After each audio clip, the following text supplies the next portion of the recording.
Bullied for being weak, he is trained by demons and becomes overpowered. The anime kicks off with a guy named Shinsuke Hyoudou gearing up to take on 3 thugs when he realizes they're talking to others. A girl urges the trio to quit their thug life and get a real job, but the guys mock her, demanding her and her brother's belongings.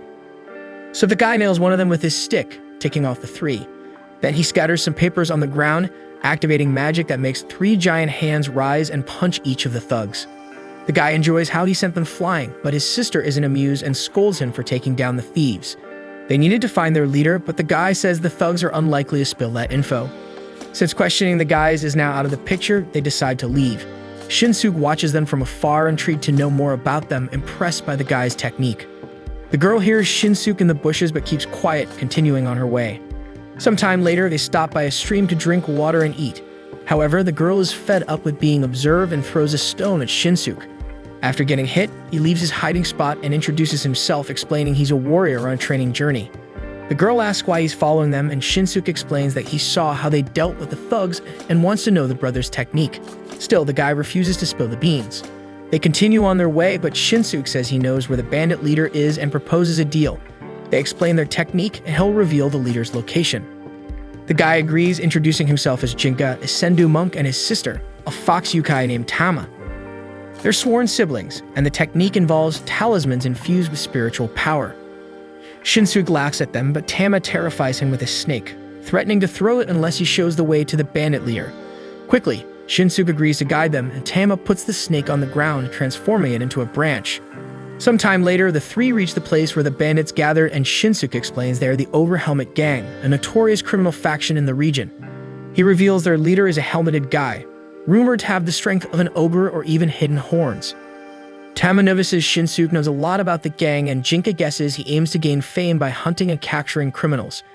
Shinsuke says it's a good plan to help him train and questions them, mocking him for it when they seem to do the same. However, Tama clarifies that she and her brother have a goal, refusing to reveal it to someone who trembles in fear over a simple snake, taunting Shinsuke. The warrior gets irritated, claiming his fear of snakes is an exception, and could easily take down the bandit leader if he wanted. However, Shinsuke ends up shouting so loudly that all gang members hear his threat. Right away, the 3 find themselves surrounded by bandits, but the brothers don't mind as they didn't intend to stay hidden forever. Tama reminds Jinka that their goal is to teach the thieves a lesson. So they approach the leader, and Tama states that they come to say that what they're doing is wrong. She tells the bandits to stop committing crimes, but everyone laughs at the girl. Jinka gets ready to act, but she signals him to wait. She begins to give a speech about how the bandits will regret their actions in the future, urging them to change their lives and create a world of charity and cooperation for a peaceful life. After finishing, Tama acts as if she delivered a brilliant speech, and Shinsuke can't believe she sought out the leader just to say those things. The gang tries to attack the girl, but Jinka protects her, stating that humans aren't worth all the effort. However, Tama tells him to stop being so short-tempered. Next, the leader orders his gang to attack. In an instant, the girl leaps out of the way so her brother can handle the bandits, leaving Shinsuke once again impressed with both of them. After all, nobody dared to mess with that gang while they handled it calmly. At that moment, one of the guys tries to attack him, leaving the boy terrified.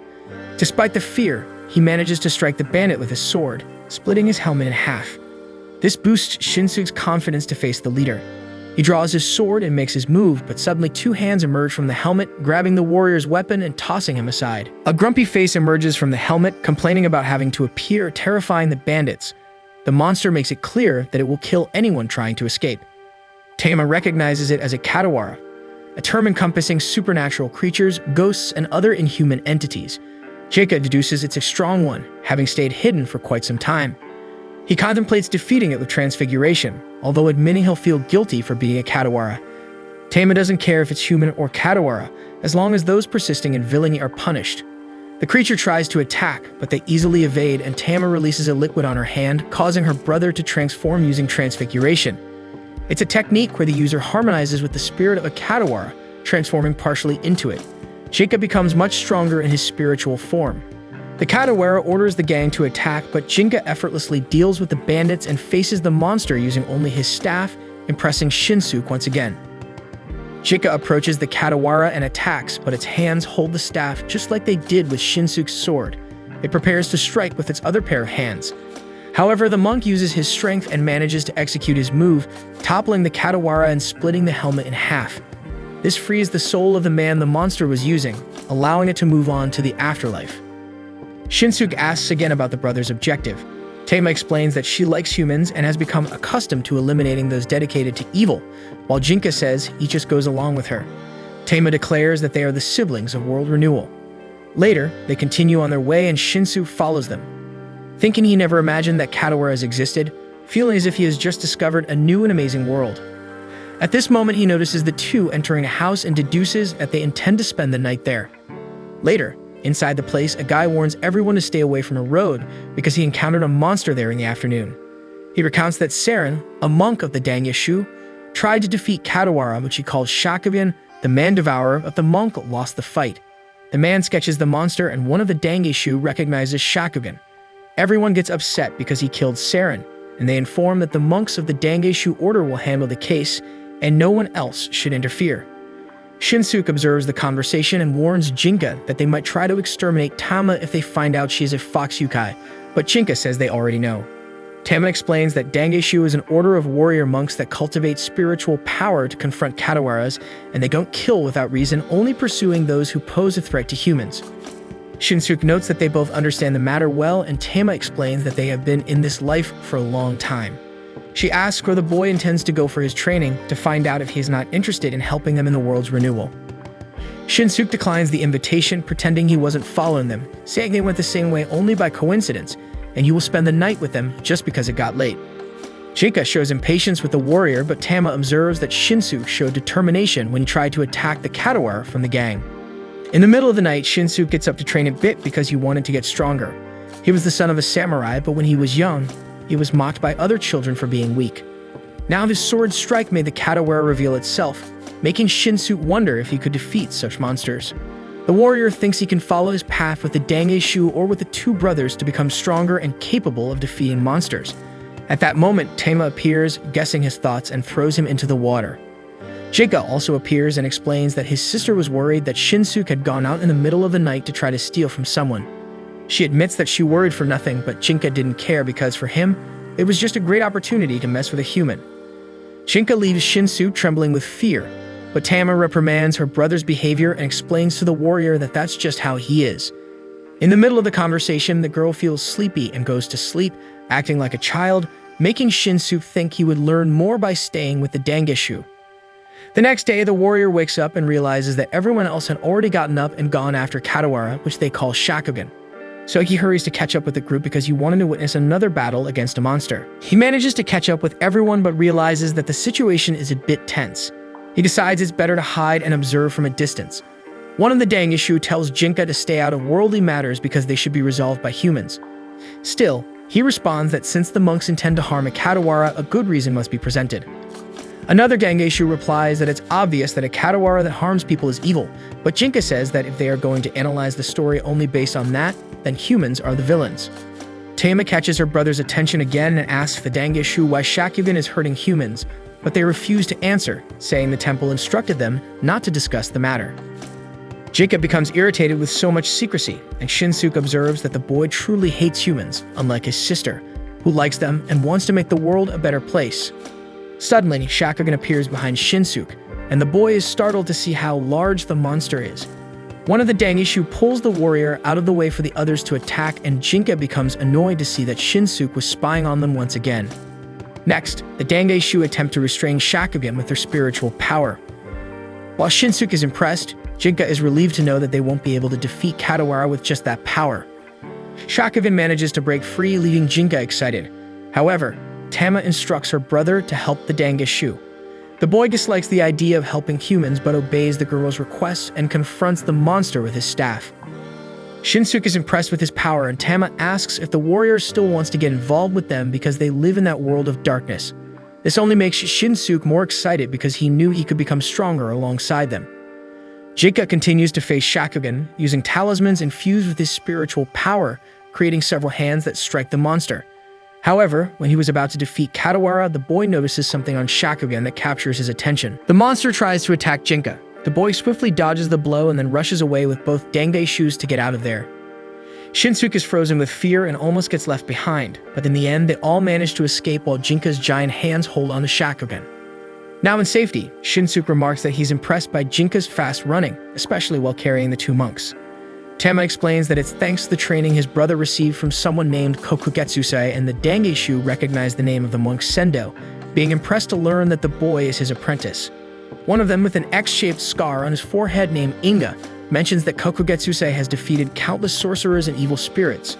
Rumors have it that no human or Katawara has faced him and survived, earning him the title of the Phoenix Slayer. The man asks how Jinka managed to be trained by such a legend, and the boy explains that Kokugetsusei raised him from a young age, so he didn't have to do much to learn from him. Next, Tama makes it clear to the monks that they would be dead if not for her brother, and as a way to repay the favor, they must tell everything they know about the Katawara they call Shakugan. They agree, but Inga warns that they'll regret attacking the creature once they know the truth. He explains that Shakugan is a human spiritually modified and Shakugan is her real name.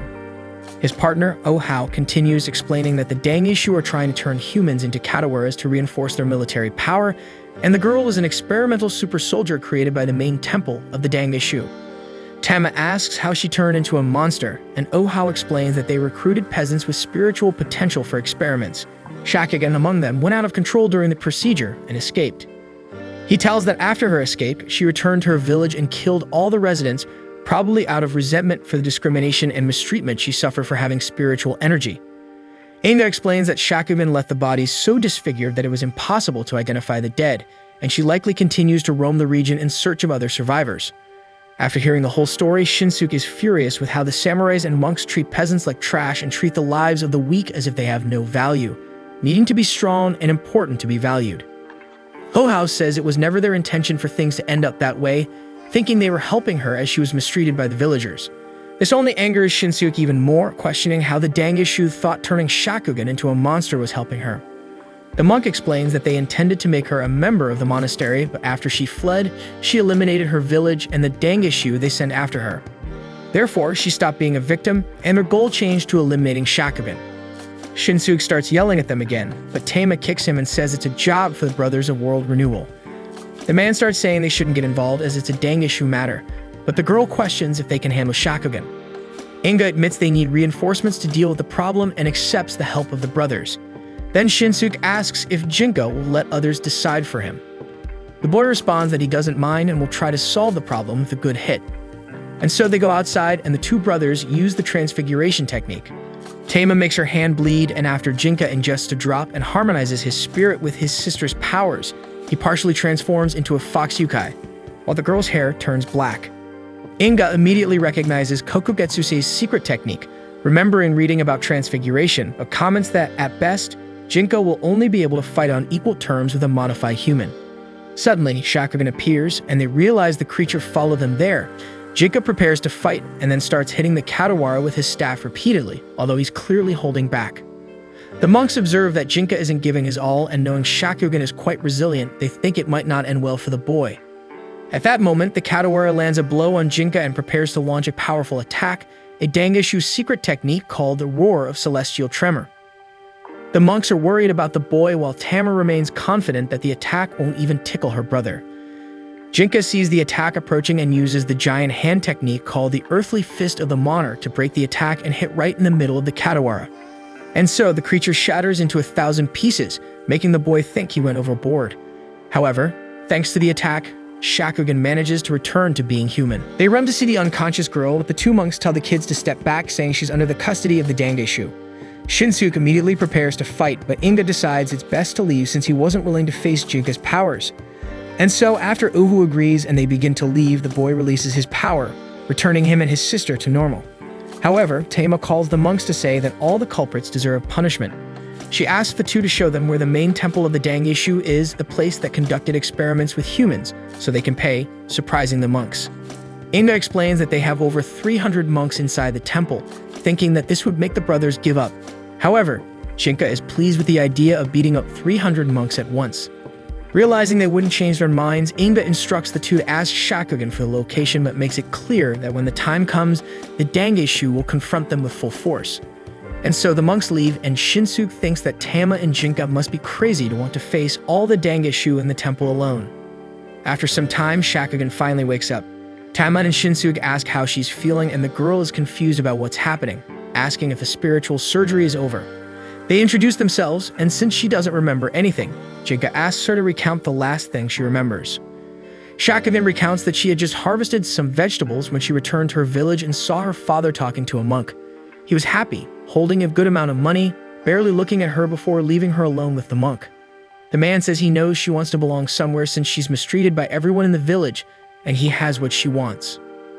After that, the monk took her to the mountains, promising everything would be resolved when she woke up and put her to sleep. That's the last thing she remembers. Shinsuke gets furious with the monks again, and Shakugan asks what she's doing in that place. Jinka explains that after the operation, she went out of control and escaped from the Dangeshu temple. Shinsuke complains about the boy's honesty, and Tama quickly invents that she doesn't remember anything due to a fever, wandering in the mountains for a few days. Then the girl apologizes for causing them trouble. Later, Shinsuke goes to cut some wood, paying for their stay, using the task to vent all the anger he feels towards the Dangeshu for what they did to the girl without caring. In a flashback, it's shown when Shakugan returned to her village as a monster and lost control when she saw everyone who made her suffer, including her own father, who still had the money he received from the monk. Back to the present, Shinsuke continues cutting wood until Tama appears asking where his brother is because everything is ready for them to go to the main temple of the Dangeshu. Shinsuke explains that he hasn't seen Jinka and wonders how the monks managed to turn a human into Katawara, but Tama simply replies that she has no idea how they did it. The lady hosting the four finds the girl cute and asks her age. Tama answers that she's around 200 and something years old, but the lady finds it amusing, thinking it's just a child's joke. Later, Shinsuke goes to look for Jinka and finds him calmly near a cliff. He explains that everything is ready for them to leave, and the boy thanks him, saying that Shinsuke is a good employee, which annoys him since he was just doing him a favor. And so the group heads towards the main temple of the Dangeshu, with Shinsuke eager to make the monks pay for making Shakugan suffer and eliminating everyone in his village, although he recognizes he's far from being strong enough to face all of them. Then Shinsuke asks Jinka if he really intends to face the Dangeshu for what they did to Shakugan, considering she's a human he hates so much. The boy clarifies that his reason is different because the Dangeshu are humans hunting Katawara, and he sees the group as a bunch of vermin that needs to be exterminated. This scares Shinsuke, and Jinka notices the fear in his eyes. Shinsuke tries to deny and act brave, saying he's not afraid of a kid like him. Then Shinsuke says he'll accompany the two until he becomes strong enough, but Jinka tells him that if something happens to him, it's not their problem. After walking for a while, the four reach the valley, where according to Shakugan, the main temple is right in the middle, making it easy to locate. Tama climbs onto Shinsuke's head to get better view and asks Shakugan if that's where her operation took place. She agrees, and Jinka thinks that to reach the temple, they have to cross the gates and go through the building to the inner area. His sister reminds them that their goal is just to scare the monks into stopping the experiments, believing not all of them are wrongdoers. Next, the girl asks Shakugan and Shinsuke to stay with her, watching the situation from the top of a mountain while Jinka takes care of everything. Her brother warns that the situation might take longer than usual, making her a bit sad. And so after the two activate the transfiguration technique again, the siblings split up and Tama goes with the others to the top of the mountain, while Jinka heads to the temple. Upon arriving, he's excited about the idea of breaking down the temple gates, but to his surprise, the Dangeshu open the doors, showing they're prepared to face him, thanks to Inga, who was waiting for his arrival. The monk assures Jinka he'll have an extraordinary funeral and orders the others to attack. The boy thanks them for the welcome, eager to face so many humans at once. Then, everyone strikes him in various parts of his body, but the Dangeshu soon realize it was just a shikigami and he was actually on the roof. At that moment, Jinka prepares to use the monarch's earthly fist on them while, nearby, Shakugan, Shinsuke, and his sister strain to see the fight from the top of the mountain. Jinka continues attacking the monks when Inga suddenly shoots his leg with a shotgun. The boy remains firm and beats the Dangeshu, giving them a beating with his staff.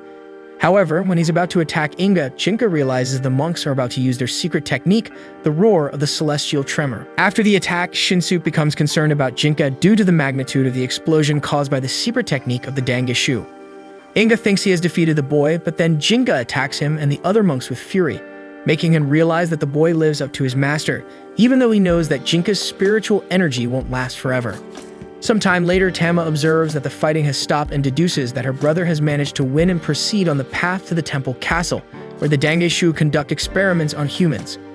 At that moment, Shinsuke notices that despite the girl being a Katawara in human form, she still has fox ears. Tama then reveals that she also has human ears and explains that the fox ears are to remind her of who she truly is and are also useful for good hearing. Shinsuke asks if Tama would cease to be a Katawara if she forgets who she is, but the fox explains that it wouldn't change her nature, and that she simply likes to keep her ears during transfiguration out of habit.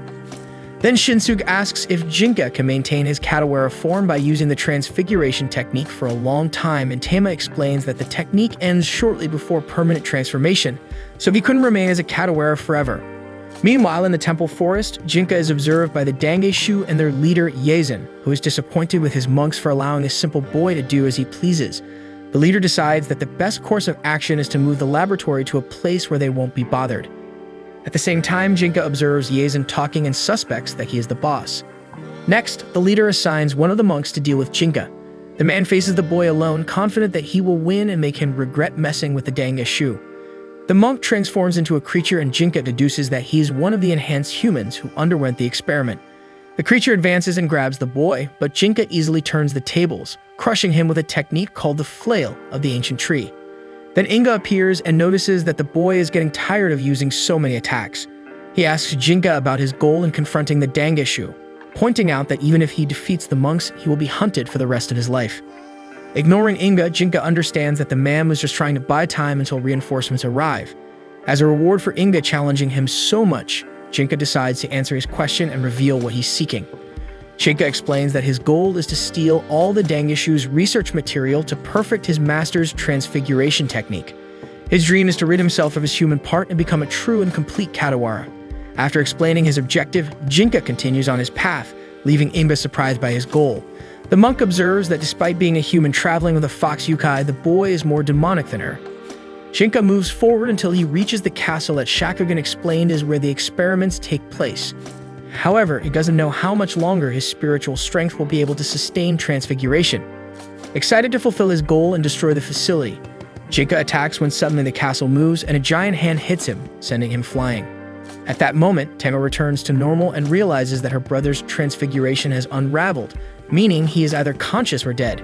Everyone worries about Jinka when suddenly one of the Dangeshu appears on Inga's orders, instructing him to capture Shakugan alive or dead and eliminate the other two.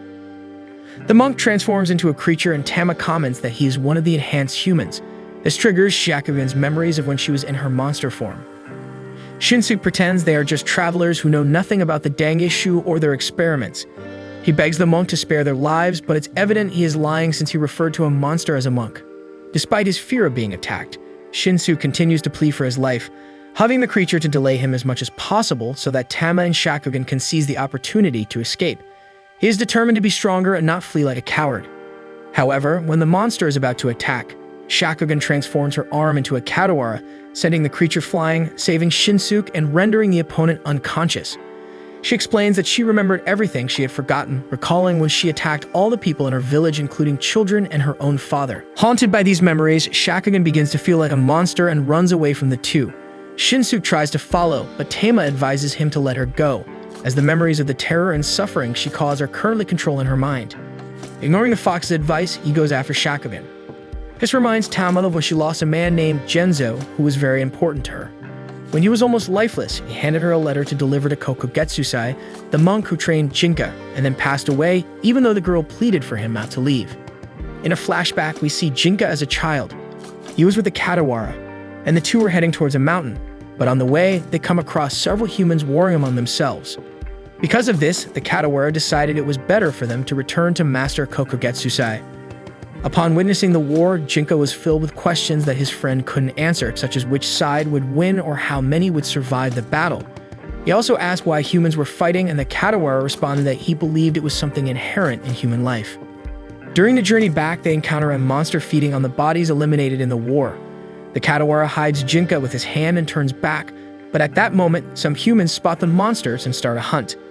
The Katawara tries to escape, but realizing he was getting surrounded, he hides Jinka in some bushes and instructs him to stay hidden until everything becomes silent. Jinka obeys his friend, but when it's all over, he comes out of hiding and finds Katawara's lifeless body riddled with arrows, marking the beginning of Jinka's hatred for humans. Next, the boy notices a wounded man nearby who is still trying to eliminate monsters. So Jinka grabs a sword from the ground and ends the man's life. Back in the present, Jinka wakes up startled because he had dreamed about his past about losing his friend to humans. Suddenly, he hears Yazen's voice communicating with him through a fabric shikigami. Yazen comments on Jinka's survival after the blow from Taisen, the main temple castle of the Dangishu, which sent him flying. Yazen then introduces himself to Jinka as the leader of the monks and mentions that he'll have to send assassins after him to silence him since he knows too much. Jinka mocks Yazen, thinking that no one can defeat him, but Yazen ignores him and asks about Kokugetsuse. Jinka replies that his master has passed away. Yazen says that's all he needs to know and bids farewell, dissolving the fabric shikigami. Meanwhile, Shinsuke searches for Shakugan in the forest. He was already tired from running but refuses to give up on finding his friend. Suddenly, he stumbles on a tree branch and rolls to the edge of a cliff, where coincidentally the girl was reflecting on her actions. As soon as Shakugan sees Shinsuke, she starts running, but before disappearing again, he questions why she is running away. She explains that she wants to be alone since she is a monster and a killer who has hurt many people. Shinsuke tries to tell Shakugan that she didn't do it willingly, as she was used by the monks. However, the girl says that even though her father indeed sold her to the Dangishu, she also bears responsibility for what happened because she willingly underwent the experiment when they offered power to her. Shinsuke questions what's wrong with wanting power, but at that moment, the ground beneath him gives way, leaving him hanging on the cliff. The girl gets worried, but when she sees he's okay, she takes the opportunity to escape. Shinsuke tries to climb alone to go after her, but ends up falling. Fortunately, a tree cushions his fall, bringing him safely to the ground. Then Tama appears, and before Shinsuke resumes searching for Shakugan, she asks why he is so determined to find the girl. Shinsuke explains that he doesn't really have a reason and simply feels that he shouldn't leave Shakugan alone at that moment. He believes that she and Jinka will never understand how humans truly feel.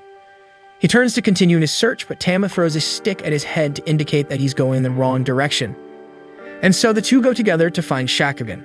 At the same time, Jinka thinks that it's time to join his sister. He walks through the forest to reach her when he finds some arrows in a tree, reminding him of the horrible dream he had. This makes Jinka think that if he were as strong as he is now, he could have saved his friend. But then he realizes that he shouldn't dwell on that and should be grateful for acquiring the power that prepared him to show humans the depth of darkness. Suddenly, his thoughts are interrupted by Shakugan, who appears running in the forest. He's surprised that her arm is in Katawara form and she's happy to see that the boy is alive. Then Shinsuke appears and jumps on the girl. Tama arrives right behind him and is happy to see her brother, who was confused and didn't understand what was happening. Shakugan tries to escape Shinsuke's embrace, but he continues to hold her. He tells her she can't run away from herself and that she's not a monster but human. Afterward, he says that weak people have no choice and can't overcome oppression, so it's natural to desire strength and power. Then Shinsuke starts crying and asks why Shakugan isn't happy now that she has the power. She doesn't understand his sadness, and they both start crying together. Tama and Jinka observe them and are reminded again of their losses. Then the fox tells her brother that just as there are kind and cruel Katawaras, there are also humans of both types. She also reminds him that he himself is human and should overcome his hatred for his kind, no matter how long it takes. Afterward, Tama asks Shakugan to join them. Jinka questions her decision as he knew assassins would come after them, and he thought it would be safer to keep Shinsuke and Shakugan away from that situation. But Tama disagrees, stating that in their group there's a Katawara, a human, and something in between, and that he has the power to protect all three. This way he could learn from them how to live his life. And so in times of war between humans and Katawara, monsters devour people while being hunted by them simultaneously. In a small group, humans and Katawaras walk hand in hand. Afterward, the gang heads to the house of Jinka's master, Kokugetsuse, where the boy was raised and lived alone for some time after the monk's death until he reunited with his sister. There, Shinsuke trains with Jinka, and unsurprisingly, the guy gets a beating. Meanwhile, Tama prepares an outfit for Shakugan to avoid any issues when transforming her arms into Katawara. Jinka wonders if he'll ever feel at ease in that house when a creature appears to greet him and Tama. The monster explains that it came to warn them about a Katawara demanding a sacrifice from a village, even though it provides no protection to the villagers, a task for the siblings of World Renewal, as Tama and Jinka are called. And so the two set out to investigate the village's situation, and the fox leaves some tasks for Shinsuke and Shakugan to do until their return. However, the girl goes out to gather some vegetables, leaving all the heavy lifting for Shinsuke. In the village, Tama and her brother discover that the villagers refer to the sacrificing Katawara as the Great Guragura, and the fox assures the villagers that they can handle the problem for them. Initially, the people refuse help, thinking the siblings are seeking payment for their service, but Tama explains that they have no interest in money and only wish to be treated kindly and helped by the locals at least once, so they can repay the favor by helping others in turn. All the villagers see Tama as crazy, but she is proud of her motivational speech, thinking that they will become kinder thanks to her help. Then a village boy guides the two siblings to the Katawara, and along the way, Tama continues to believe that she will create a wave of kindness with her work. Jinka then remarks that renewing the world with that tactic might take 1,000 years, but his sister remains undeterred because to her, if the world is better after 1,000 years, she will have fulfilled her duty. Jinka wonders how long they will be the world renewal siblings traveling the world fighting evil when the boy guiding them named Mokichi stops in the middle of the road to complain about the delay in help because his mother was devoured by the great Garagura the day before. He is furious that the two did not arrive sooner and expresses hope that they too will be devoured by the monster. Jinka thinks about how humans only care about themselves and do not deserve his sister's love. However, the fox is also angry with the boy and rebukes him, saying that if he wants perfect help, he must find a way to become a flawless savior himself.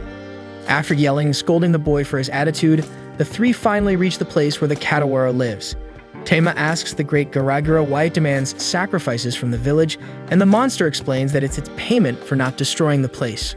The fox comments that this is unjust and gives 3 options to the great Garagura: repent for its misdeeds and ask for forgiveness, or take a beating and then ask for forgiveness or die from a beating. However, the creature ignores the fox's words and launches an attack on the 3. Jinka quickly lifts Tama and the boy into the air to protect them from the strike.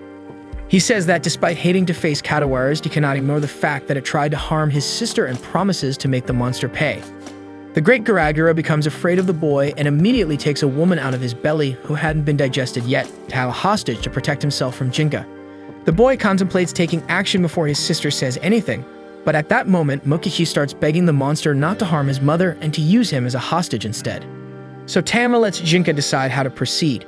He thinks his choice is obviously to ignore the hostage since he didn't care about humans. However, he can ignore the child crying for his mother. Suddenly, a man appears and swiftly eliminates the great Garagura. He calls Jinka a disciple of Kokogetsusai, the Phoenix Slayer, as his master used to be called, showing that he knows the boy. And so, while Mokichi reunites with his mother, Jinka and Tama discover that the man who eliminated Katawara is one of the assassins the Dangeshu said they would send after them. The man comments that he's a bit disappointed with Jinka because the monks said he's a monster in human skin, unable to see the boy in that way.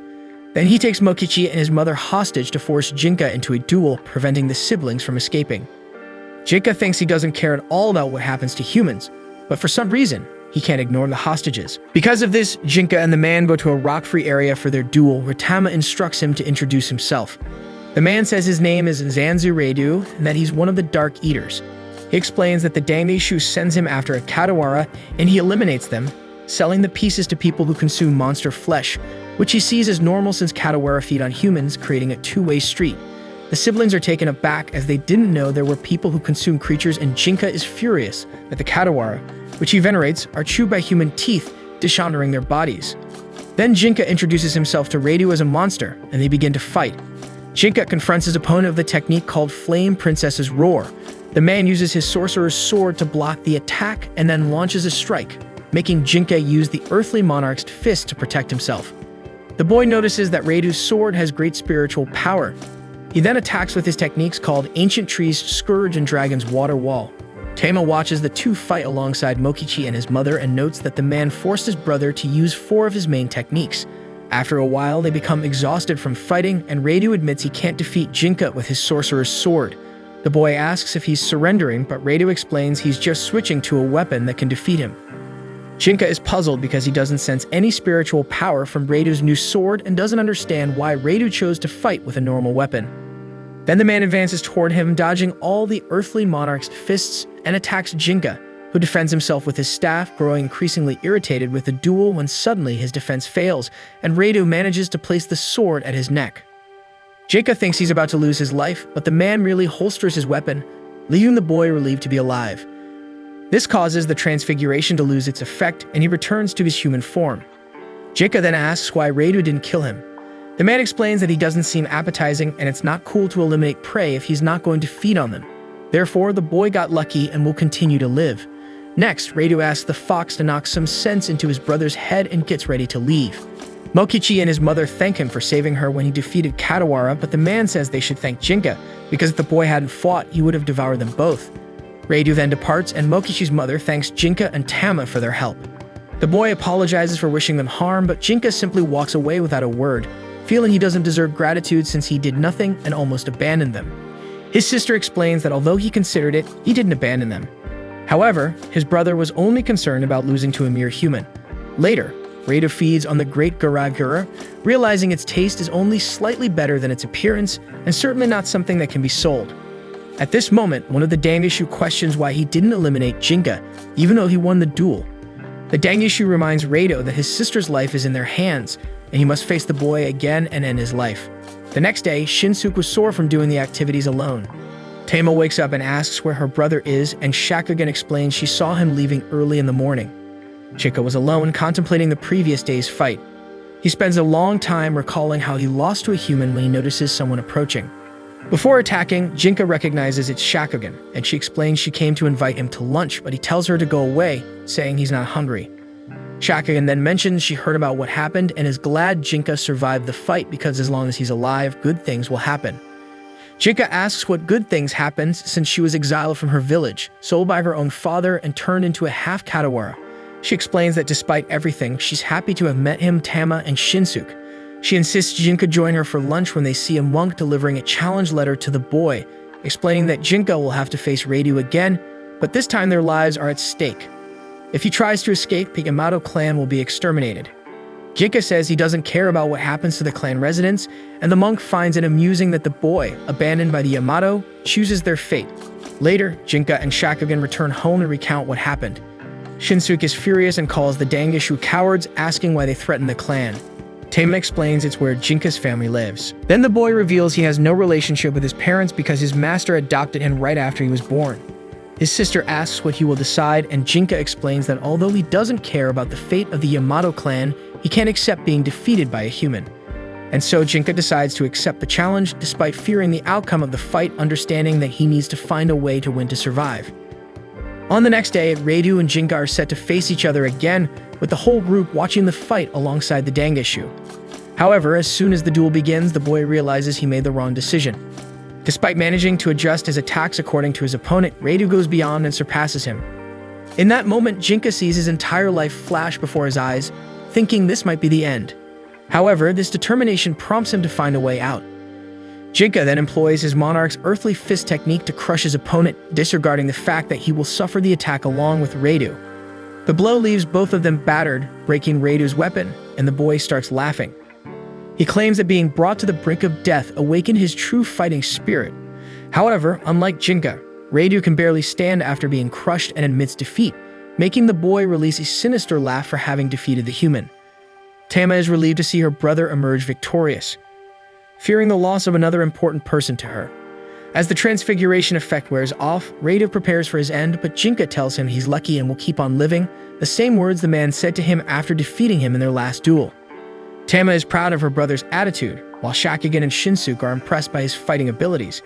Tama explains that the three of them were cheering for Jinka and asks if having human comrades was really that bad.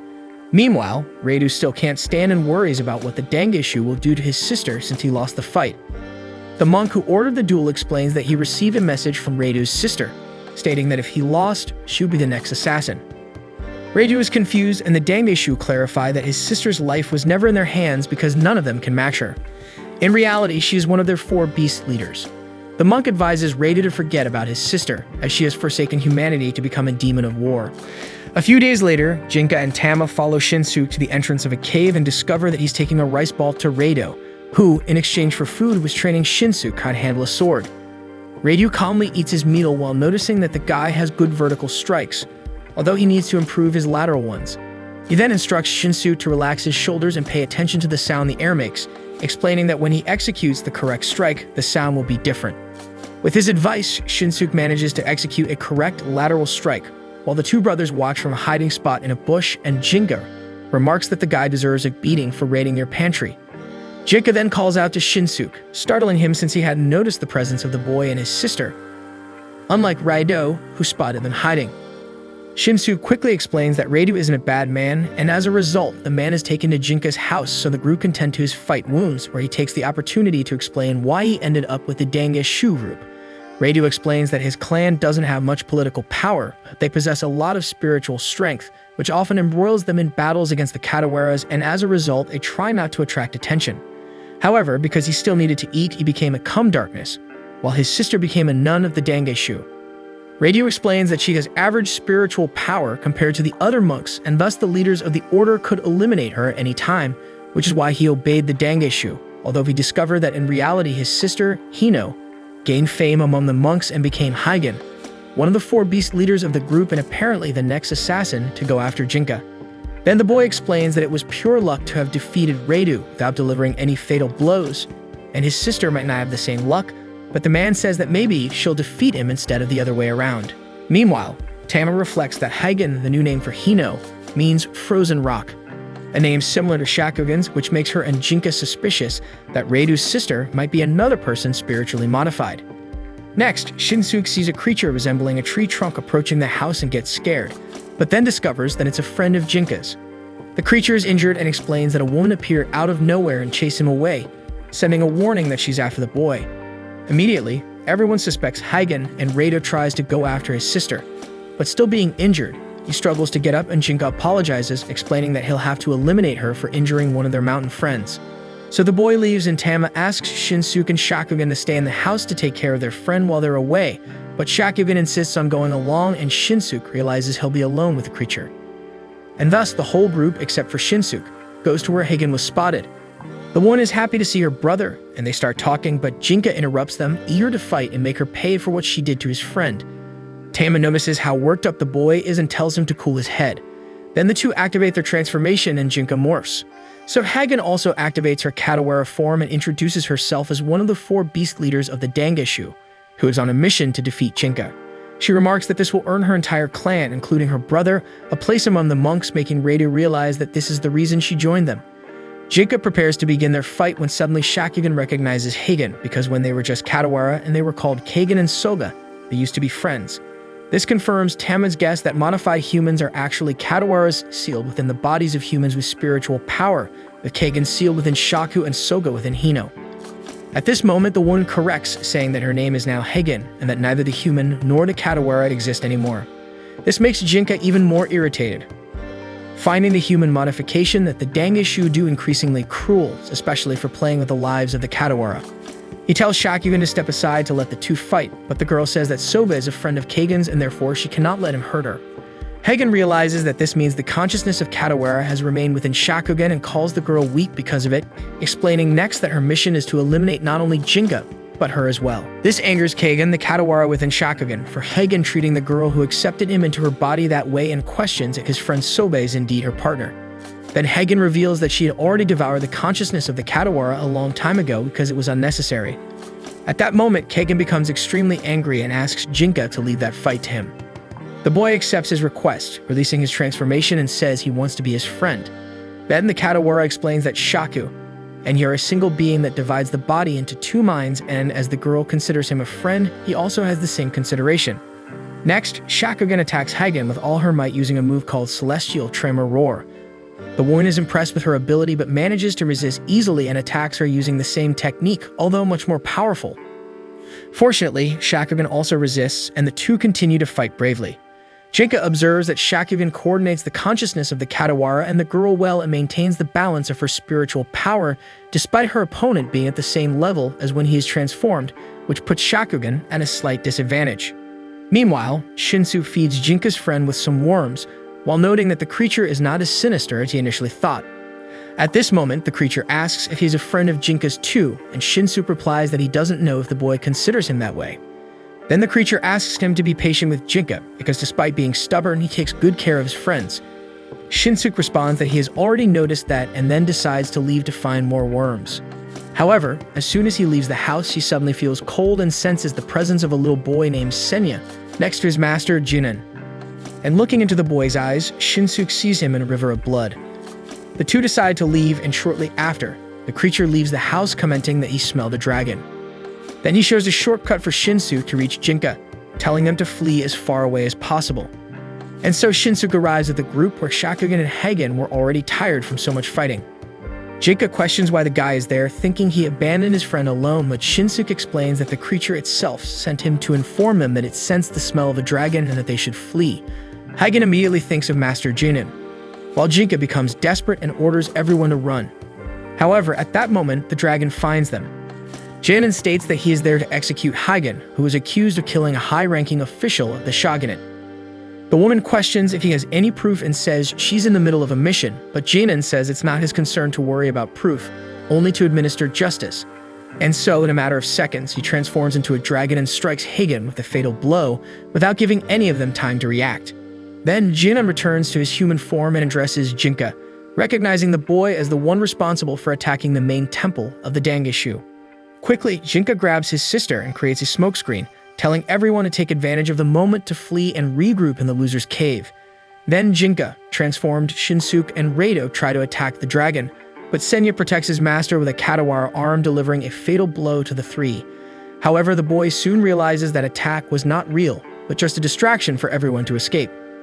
Gradually, the group regroups in the loser's cave as Jinka instructed, and Tama notices that her brother was quite frightened. Shakugan manages to bring Hino still alive thanks to her vitality being increased by the spiritual modification process, although she doesn't have much time left. Hyoudou asks his sister if she really killed a shogun official, and the woman explains that Lord Matsunaga ordered her to eliminate Lord Nagiyoshi Miyoshi, the shogun's assistant. Hyoudou doesn't understand why, since the Dangishu are not allowed to use their powers to influence politics.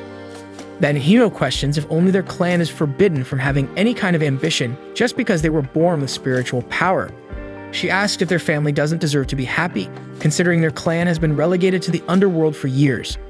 The woman tells Hyoudou that his talent with the sword can help the clan, wishing they achieve the fame they deserve.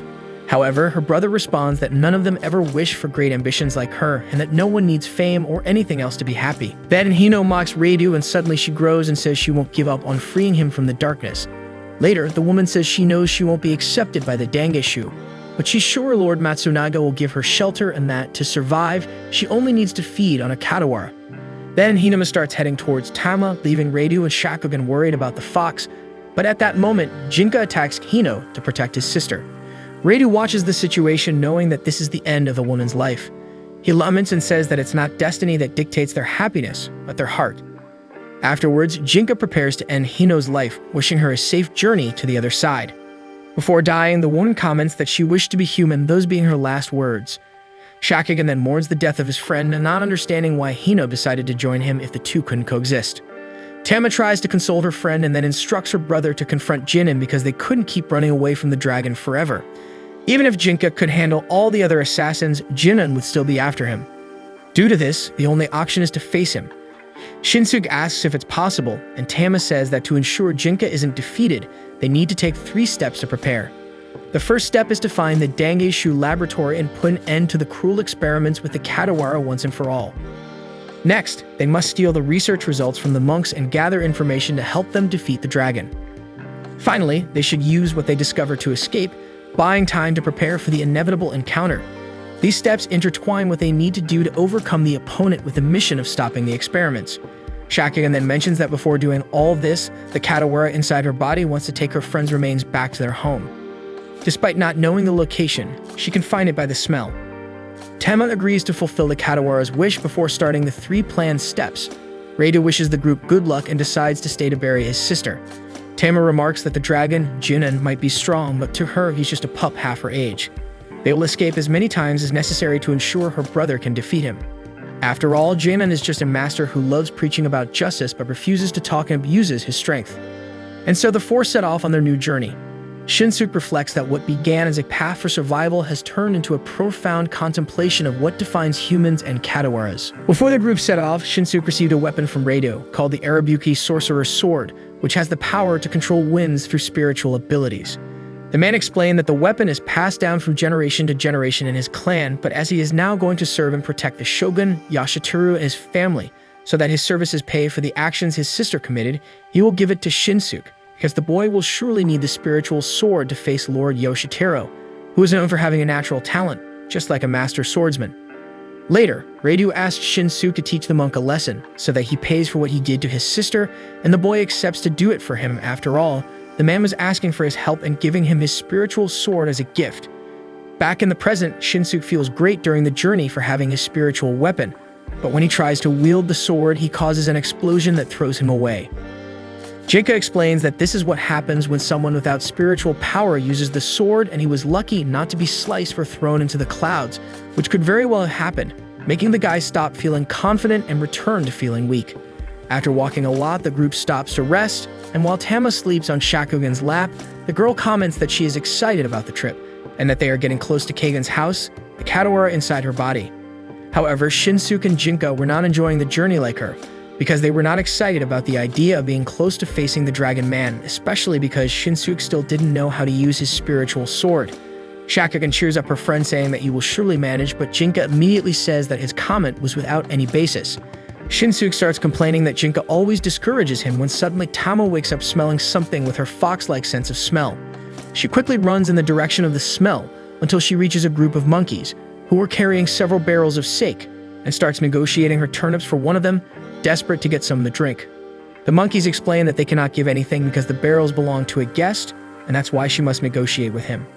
So the group goes after this guest, and on the way they explain to Shinsuke that the monkeys are Katawara monkeys who love alcohol. Tama comments that Kagen must know about them, and then Katawara takes control of Shakugan's body, explaining that the girl doesn't mind him doing that and says he is excited to try the legendary drink of the monkeys. After a while, the four arrive at the monkeys' host, Doran, a Dangishu, who recognizes the group responsible for the attack on the main temple. The team gets into a defensive position when they realize that the man is one of the monks, but Doran introduces himself as the Tiger, one of the four beast leaders of the Dangishu, but reassures them, explaining that he won't attack any of them. After all, no one ordered it. Then Tama gets excited again and challenges Doran to a drinking contest, feeling confident because she knows they have an advantage, since the man had already drunk a lot and wouldn't be able to drink much longer. And so they begin the challenge, but Jinka proves to be extremely weak at drinking sake, getting knocked down at the first sip, while the other three get super excited drinking the legendary monkey drink. While they drink, Tama praises Doran for maintaining his composure after discovering that the group is responsible for the temple attack, and asks what led a Dangishu like him to visit the monkey folks. The man agrees to tell how he came to that and begins to explain that he was sent by the monks to exterminate a Katawara tiger that was roaming the mountain. He says the beast proved to be very fierce, forcing him to flee through the forest, leading him to encounter the monkey folks who were trembling in fear of the tiger. Doran recounts that after that, he devised a strategy to use sake as bait to attract the tiger. His plan left the tiger dizzy, but the animal still proved to be a strong opponent, and after a two-night battle, he was severely injured and the tiger sobered up again.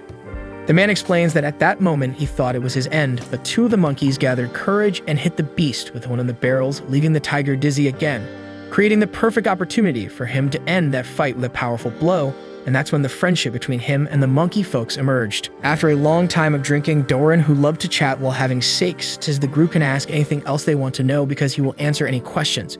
So Tama takes the opportunity to ask what Jinan, the Dragon Man's weakness, is, so they can find a way to defeat him. Doran jokes that he has a weakness for spicy food, but then tells the group not to waste time thinking about it, because he will be the one to defeat the Dragon Man, as they are old rivals from the same city. Doran explains that he became one of the Dangishu following in Jinan's footsteps, dedicating his entire life to surpassing him in martial arts, and that's why he is the only one who can defeat him. With this, Tama deduces that Doran is also one of the spiritually modified humans who have a Katawara inside their bodies.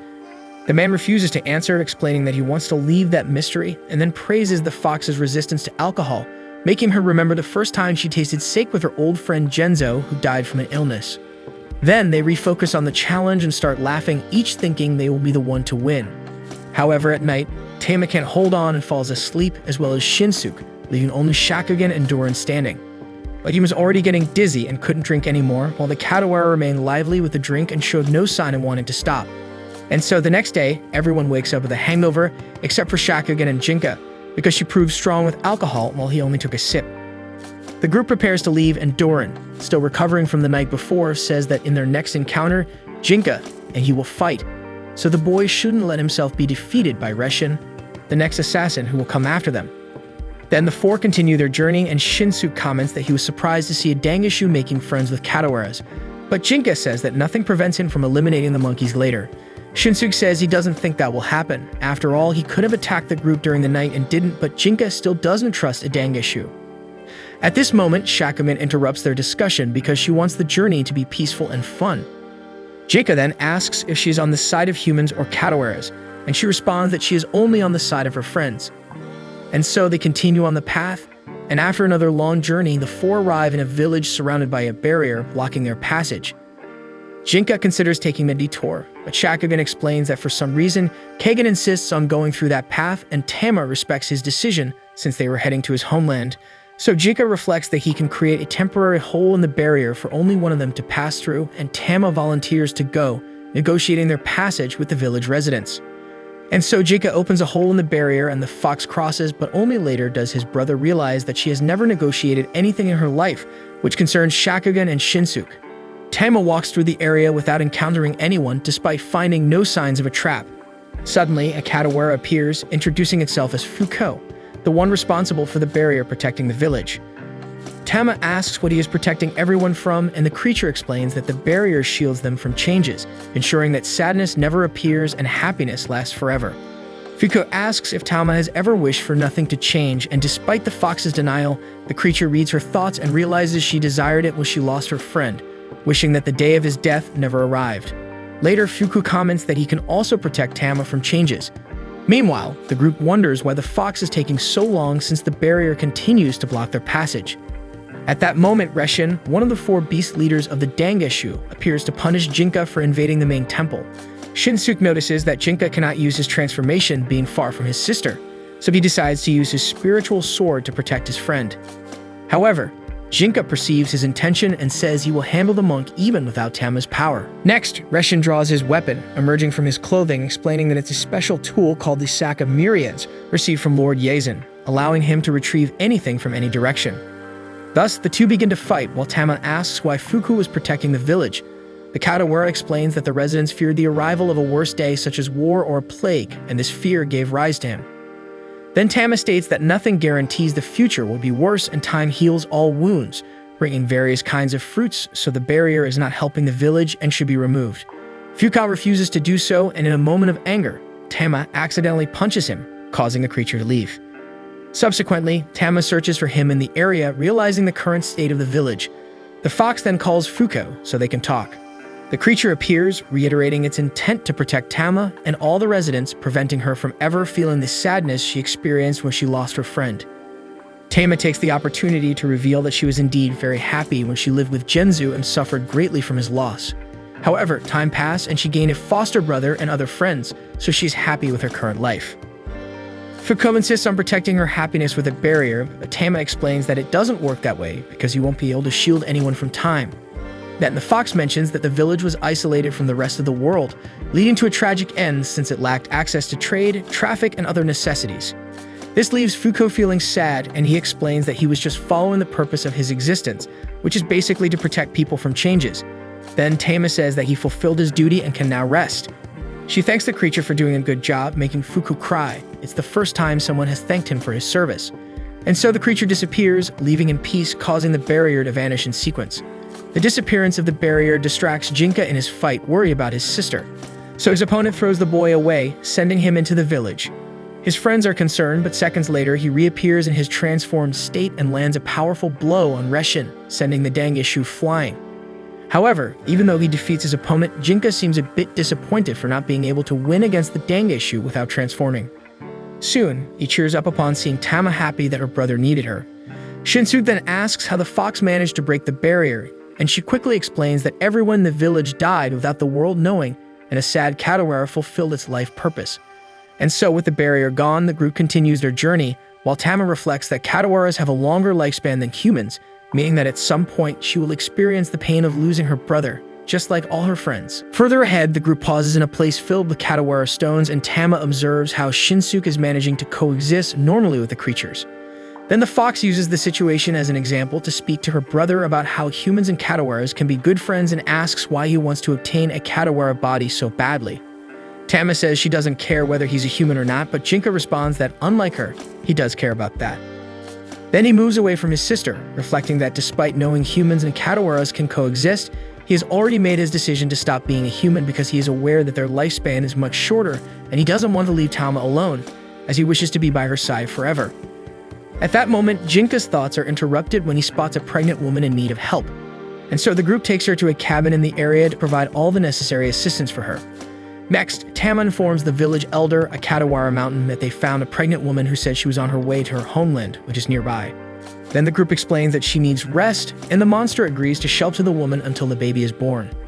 After arranging a shelter for her to stay safe, Shinsuke asks why the woman isn't scared to see so many creatures around her, and Jinka explains that he used a talisman to ease her pain and make her see everyone in the place as humans.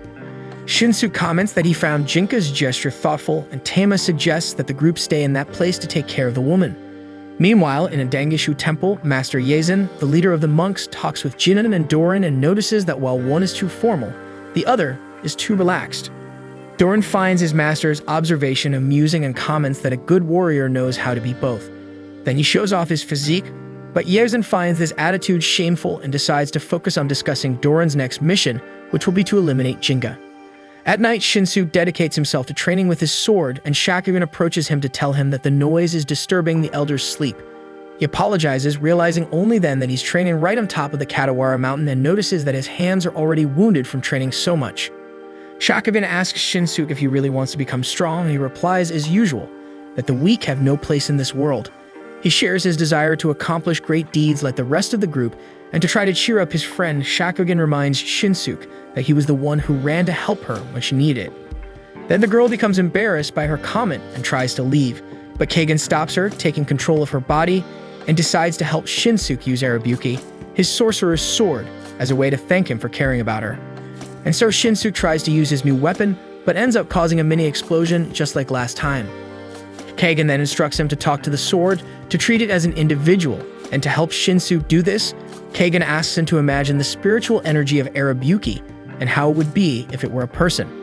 He follows the advice and imagines the sword, saying that it is a relic of the Reidu clan, possessing spiritual powers and therefore will not be wielded by a powerless nobody like him. Kagan says that Shinsuke grasped the idea of the training and praises him for getting his message so quickly. He explains that it was similar to the way he learned to use the sword, because as a child he imagined the spirit of a samurai and trained the same move repeatedly. Kagan realizes that this explains why Shinsuke has a much better vertical strike than the rest of his strikes, and encourages him to continue training to become worthy of Shakuyaku, saying he wants the two of them to marry someday. Immediately, the girl takes control of her body, dying of embarrassment at Kagan's comment. She and the Katawara have a quick argument, and then Shakugan runs off, leaving the guy alone and completely nervous about that marriage thing. However, this actually encourages him to continue training, and Jinka, who overhears the whole conversation, complains about having to put up with that romance. The next day, Shakugan takes a look at the pregnant woman's belly and asks if she has already chosen a name for the baby. The woman explains that she hasn't decided what to call their son yet and asks for Shakugan's name. The girl starts to answer Shakuyaku, her old name, but quickly changes and introduces herself as Shakugan. Then the woman decides to take Shaku in her honor and names her baby Shakuyaku, not knowing that this is her original name.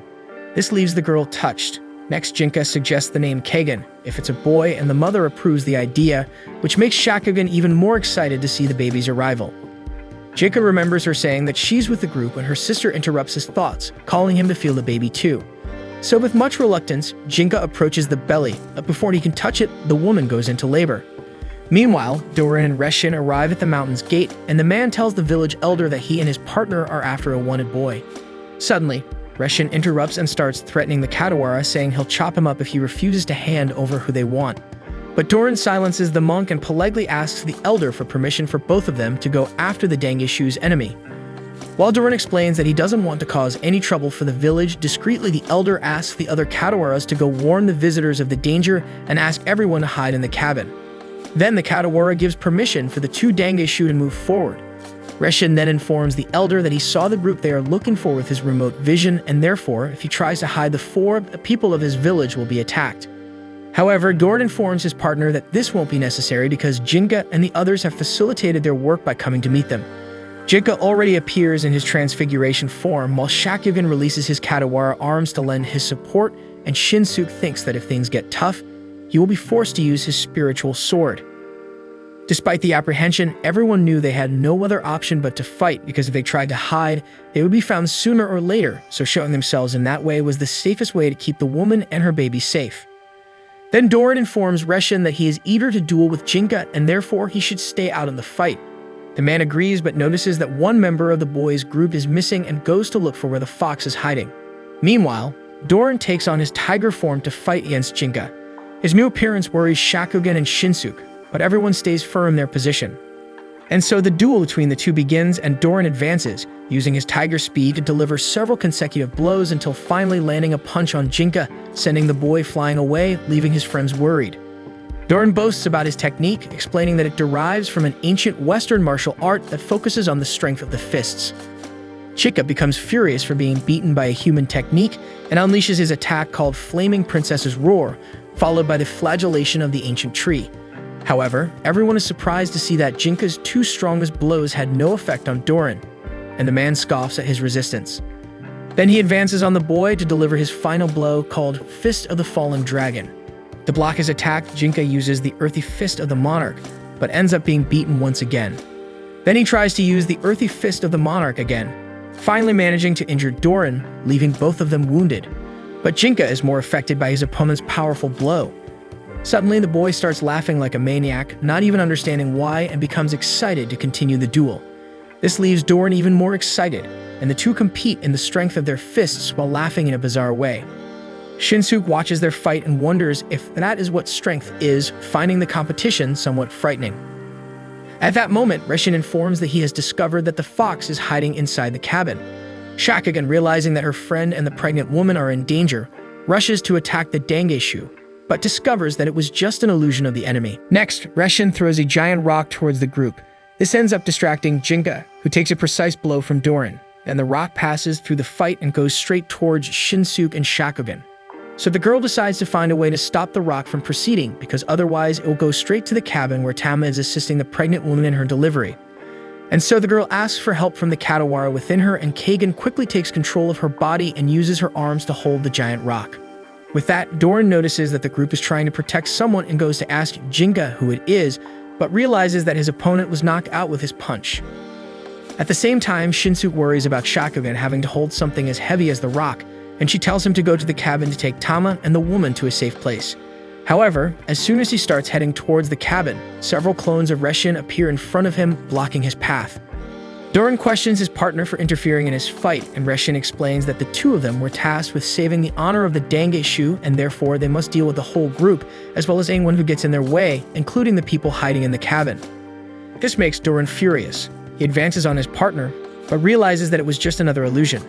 Realizing that all the monks were fake, Shinsuke decides to continue on his way to the cabin, but before he can leave, the real Reshin appears and delivers a fatal blow to Shakugan. Shinsuke panics seeing the injured girl and tries to use his spiritual sword to fight, but ends up suffering from an explosion. Reshin leaves the two injured, and the guy worries about Shakugan, who, besides having a serious chest wound, continues to fight to hold the giant rock. So desperate, he shouts for the fox to help, but she remains busy assisting in the woman's delivery. And so Shakuyaku and Kagan realize that their end is near, and the girl remains calm, knowing that she had a happy life full of adventures alongside her friends, remembering each of them fondly and gratefully. At that moment, Shakugan hears the baby's cry, who has finally been born, and is moved by his arrival into the world. Then she transforms into a smaller rock to prevent the other from reaching the cabin. Meanwhile, Reshin prepares to deliver a fatal blow to Jinka, who is still unconscious, but Doran stops him and makes it clear that if they don't leave at that moment, he will be killed. So his partner accepts his decision, taking the tiger's threat seriously. And so when the boy wakes up, Doran apologizes for Reshin's actions and for interfering in their fight, making it clear that he only desires a fair exchange of punches, but that he will leave it for their next encounter. Afterwards, Jinka observes the giant rock stop and is shocked to realize that the stone beside it has Shakugan's spiritual energy. He and Shinsuke are devastated by the loss of the half-Katawara human when Tama appears, calling them to meet the newly born twins who were named Kagan and Shakuyaku. Seeing the baby's name in honor of Shakugan, Chika begins to cry, and his sister is moved by his reaction. Meanwhile, Shinsuke leaves the cabin and also cries. At the same time, he sees what remains of his friend, who should be happy at that moment, holding the twins. The mother of the babies also feels Shakugan's loss and laments that the girl is not there to hold her children. Then one of the Katawara from the village explains that they will take the woman to their village when she recovers, and the group prepares to leave. Before they go, the village elder explains that Shakugan is actually still alive. She has depleted almost all of her spiritual energy and has entered a deep sleep, but she might awaken in a few hundred years. However, there is also the possibility that it may never happen if her spirit connects and merges with the earth. Despite knowing that Shakugan is still alive and has a good chance of waking up in the future, the group continues to feel her loss. Among them, Shinsuke feels it the most, taking on a worn and resentful appearance and developing a desire for the blood of the Dangishu. Near another village, he talks to his sword, Arabuki, and Tama asks how he's doing with it. Shinsuke explains that the weapon told him to return it to Reidu because he's not good enough. Tama remarks that for an imaginary conversation, Arabuki has a lot of personality, but Shinsuke insists it's not imaginary. At that moment, a Kadawara appears and introduces himself as Kagomori, the guardian of the next village. He asks what the group is doing there, and Shinsuke, already impatient, almost starts a fight with Kagomori for no reason. Tama intervenes quickly and prevents him from causing trouble, introducing the three and making it clear they're just passing through. Kagomori notes that none of them seem to be bandits, and Jinka takes the opportunity to ask if there's any accommodation in the village. The Kadawara says yes, but if they want to spend the night, they should stay in a cabin near the riverbank, because he doesn't want to stay in his village with Shinsuke's ominous spirit. And so the three of us stays in the cabin Kagomori assigned, where Shinsuke continues to argue with his sword, trying to make it obey him. Tama observes that what happened to Shakugan has affected Jinka and Shinsuke greatly. In Jinka's case, it's not a significant problem as he is learning that he's not as melancholic as he thought. Shinsuke, on the other hand, is a cause for concern as he has been consumed by anger. This leads Tama to imagine what it would be like if Shakugan were still with them. At that moment, the three overhear a conversation among the villagers from outside the cabin. The boy questions why his sister has to serve as a sacrifice to Kagomori. The girl remains calm and explains that he protects everyone in the village from bandits and warriors, and in return, only asks for a sacrifice every 4 years. However, the boy refuses to accept the loss of his older sister, and the girl cries as she also doesn't want to die. The three listen to the conversation in silence, and Shinsuke decides to take action to end the sacrifices in the village. Tama asks him not to interfere because Kagomori protects them, but Shinsuke becomes furious, claiming that he is devouring the village. The fox remains calm and explains that it was a choice made by the villagers, and it's not up to him to disagree. A sacrifice every 4 years is a fair agreement. This leaves Shinsuke even more irritated. He grabs Tama and asks if it's just a matter of numbers for her. Jinka protects his sister and asks him not to confront her. Shinsuke then mocks them for calling themselves the siblings of World Renewal when she's just another Kadawara. After that, he leaves the cabin, determined to confront Kagomori. Tama tries to stop him with a snake, but he manages to break the illusion, surprising the fox. Realizing that Shinsuke won't give up, she goes after him to deliver an outfit that the stone Kadawaras gave to them and asks him to come back alive, saying she doesn't want to lose anyone else. Shinsuke thanks his friend and apologizes for what he said to her earlier. Then he continues on his way to Kagomori, while conversing with his sword, stating that he has rid himself of his fears and doubts. Next, he senses Kagomori's presence and calls out to him. Kagomori appears hidden behind a tree, but before they can fight, Reshin suddenly appears, delivering a fatal blow to Kagomori. Seeing the man who killed Shakugan, Shinsuke becomes furious and tries to attack. Reshin dodges and celebrates that the boy doesn't want to run away, making it easier for him to attack as he is now free and without Doran to stop him. Shinsuke tries to attack again, but the Dangishu dodges and launches a strike that throws him into a rock, causing him to faint. Reshin mocks Shinsuke for thinking he could get stronger overnight and declares that he will kill him with the same weapon he used to kill his friend. Then Reshin begins to consider where to deliver his final blow, enjoying the moment, while Shinsuke's mind ends up in the inner world of his sword. Arabuki asks him to surrender control of his body so that the sword can take over, promising to turn him into the best-possessed swordsman. Instead of doing that, Shinsuke makes it clear to Arabuki who is in control, himself as the swordsman, while the sword can't even move on its own. He threatens to throw the spiritual weapon into a pit, surprising Arabuki. Shinsuke then demands its powers, willing to take them by force. And so just as Reshin decides to deliver his final blow, Shinsuke wakes up, finally able to use the power of Arabuki. He uses it to cut off Reshin's arm. The Dangishu is caught off guard, but quickly regenerates his arm and reveals his face, showing a mouth capable of firing powerful shots. After shooting, he throws several swords at Shinsuke, but the boy manages to dodge all the attacks while Arabuki warns that his rage won't make his attack stronger, still acting as if Shinsuke is weak. Nevertheless, he swears to eliminate his opponent and tries to launch another attack, but ends up losing his sword and being disarmed. Even so, Shinsuke doesn't give up and faces Reshin with his fists until the Dangishu shoots a blast from his mouth, making him retreat. The monk, furious at having been beaten, vows to make Shinsuke pay. At that moment, Kagomori appears and punches him with the little life he has left. Shinsuke is surprised and realizes that only in that moment does Kadawara give his last breath. However, he doesn't care because all he wants is to end Reshin. He grabs his sword and prepares to avenge Shakugan. but suddenly starts seeing Kagan and Shakuyaku, the two versions of the girl, saying that what they liked about him was precisely his gentle side, and that is what makes him strong. Shinsuke tries to resist the visions and attempts to follow the violent path, claiming he is doing it for them. However, he soon admits that he is doing it for himself, and this is his punishment for not being strong enough. Yet the swordsman continues to hesitate in finishing off the Dangeshu when he sees the gentle face of Shakuyaku. At this moment, a hologram emerges from Reshin's clothes, commenting that this body was more expensive and more laborious than the other modified humans. Then the hologram's voice introduces itself to Shinsuke as the leader of the Dangeshu Yazen. Next, Reshin wakes up and his master orders him to return. The monk refuses to leave before eliminating Shinsuke, but Yazen threatens to explode him if he refuses to comply with his command. So Reshin agrees to leave and asks Shinsuke to say his name.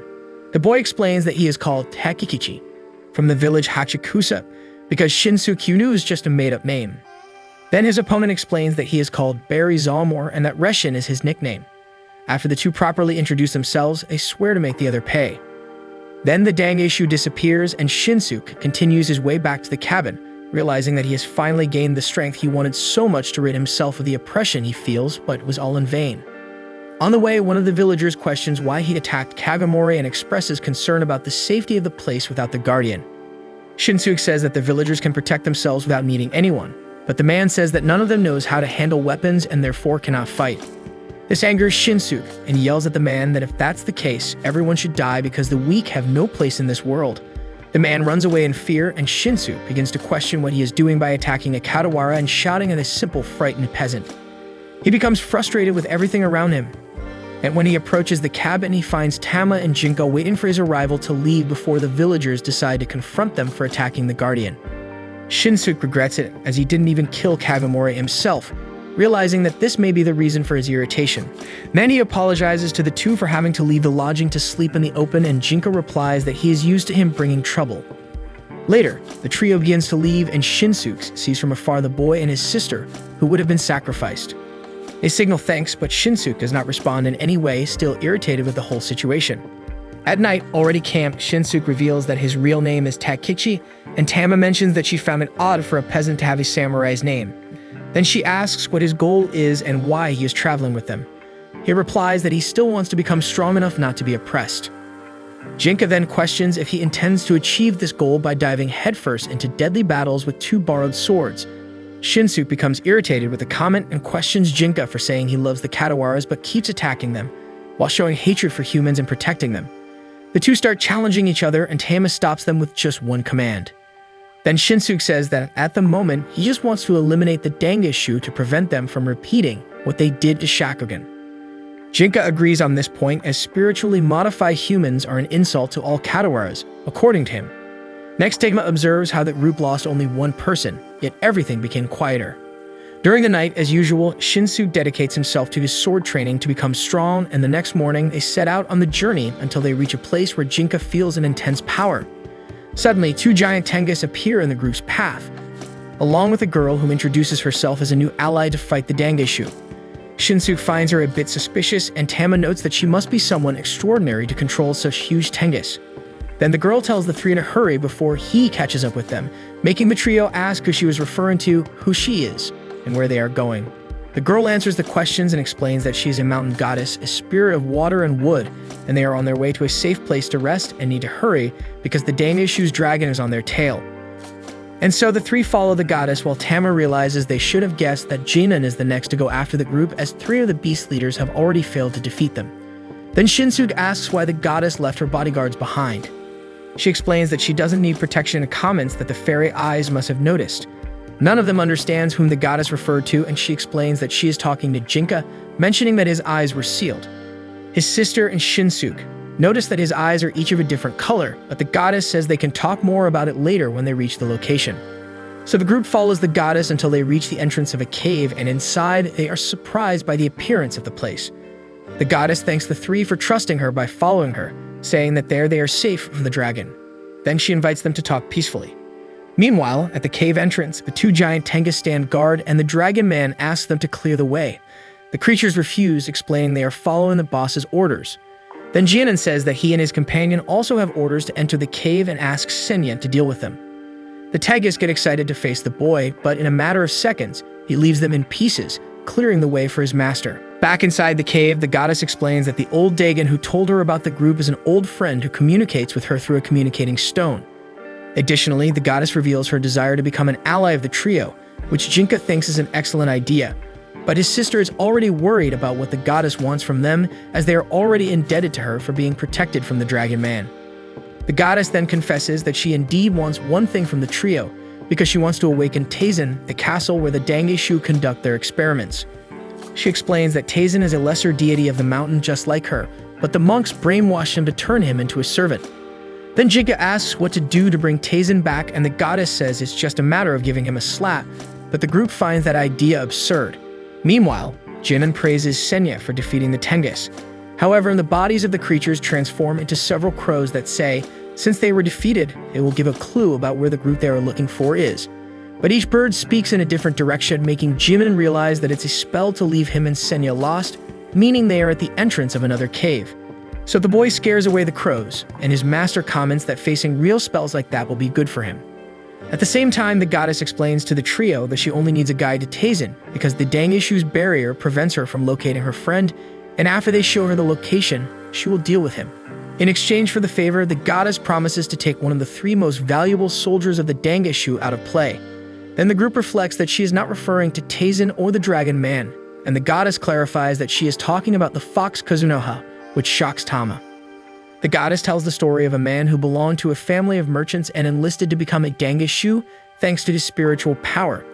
She says the man was very interested in spells and enchanted weapons, preferring studies over combat, and one day he was sent with a troop to fulfill the important mission of stopping the fox Kazunova.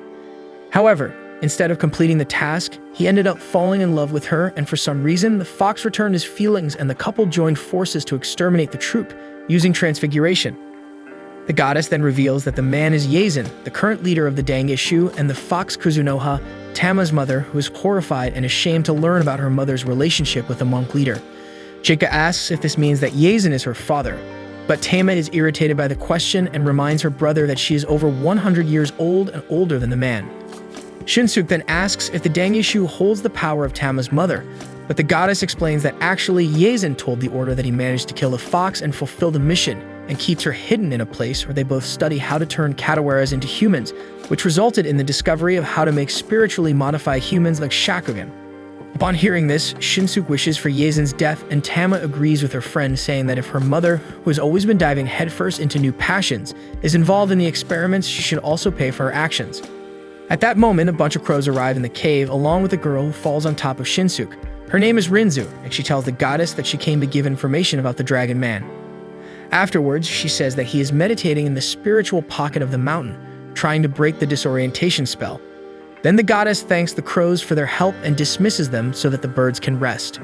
Next, Shinsuke complains that Rinzu stepped on him and didn't even apologize, but she ignores him, getting distracted when she sees Jinka. The girl falls in love at first sight with him, but he rejects her and questions why there's a human there. The goddess tells him and the rest of the group that she found Rinzu and raised her as a kind of secretary and apprentice. Then she conjures up an image of Jinan, explaining that they can observe the location where the Dragon Man is, which excites her to play a prank on him. So if the Dragon Man meditates peacefully, as Rinzu had informed, when a girl sent by the goddess appears on the scene trying to seduce him. Jamin tells Senya to take care of her, but before the boy can attack, the girl takes off her clothes, making her master immediately cover his eyes. After all, he's just a child. Then Junan yells at her, who immediately turns into a small animal and runs away. The goddess enjoys watching the scene and decides to send a message to the whole mountain to distract the dragon and gain time for her to train the group. Tama asks if there will be enough time for training. Then the goddess snaps her fingers and explains that she distorted time so that it passes slower for them until dawn. Then she explains that she will focus on unlocking Jinka's fairy eyes, as well as increasing his spiritual power and removing subconscious biases from the whole group so that they can acquire the power to shape their own destinies, because dragon castles and foxes are powerful, but they do not compare to the 3 who possess limitless powers. Next, without giving any warning, the goddess transports the 3 to an illusory world, where each will separately carry out their training, Tama ending up in the middle of a lake, where she must cross and reach the shore, while Shinsuke ends up in a place where his goal is to pass through a huge rock that blocks his way, at the same time that Jinka ends up in an open field, where the goddess also is. She calls him the apprentice of Kokugetsuse and tells him that she met his master, who kept hitting on her and got beaten up a lot for it, until he became very strong and came to be known as the Phoenix Slayer, so it can be said that the goddess is the master of Jinka's master. She says that the two are somewhat alike because they are extraordinary, but deep down they are only human. Then the goddess calls for Rinzu, who appears immediately and explains that she wants her apprentice and Jinka to fight, and if Rinzu wins, she will cast a spell for Jinka to fall in love with her. Afterwards, the goddess wishes them good luck and explains that in that dimension there are no dead, so they must only avoid their minds collapsing. And so the fight begins, and Rinzu, eager to achieve victory, and especially her prize, summons a weapon and faces Jinka, who can barely react and has his arm cut. He feels pain, but when he realizes his arm is already back on his body as if nothing had happened, he understands it was something from his mind. Rinzu tries to attack again, but Jinka dodges while trying to understand if that dimension is just an illusion, but thinks something like that wouldn't make him stronger. The goddess notices that the boy is not focused on the fight and says that if he keeps being so stubborn, it will be harder and he'll probably be the last to fulfill his objective in the test. Meanwhile, Shinsu tries to cut the rock in his way with his spiritual sword but fails, and Arabuki blames the swordsman for the failure. The boy tries once more but fails again. At that moment, a girl appears and explains that it's just a small hill that's separated from the peak. Being another mountain goddess, and Shinsuke observes that Katawaras come in all sorts of forms. At the same time, a girl like her talks to Tama, explaining she's just watching her take her test. However, the fox complains because the little goddess is distracting her and hindering her concentration to walk on the water and reach the shore.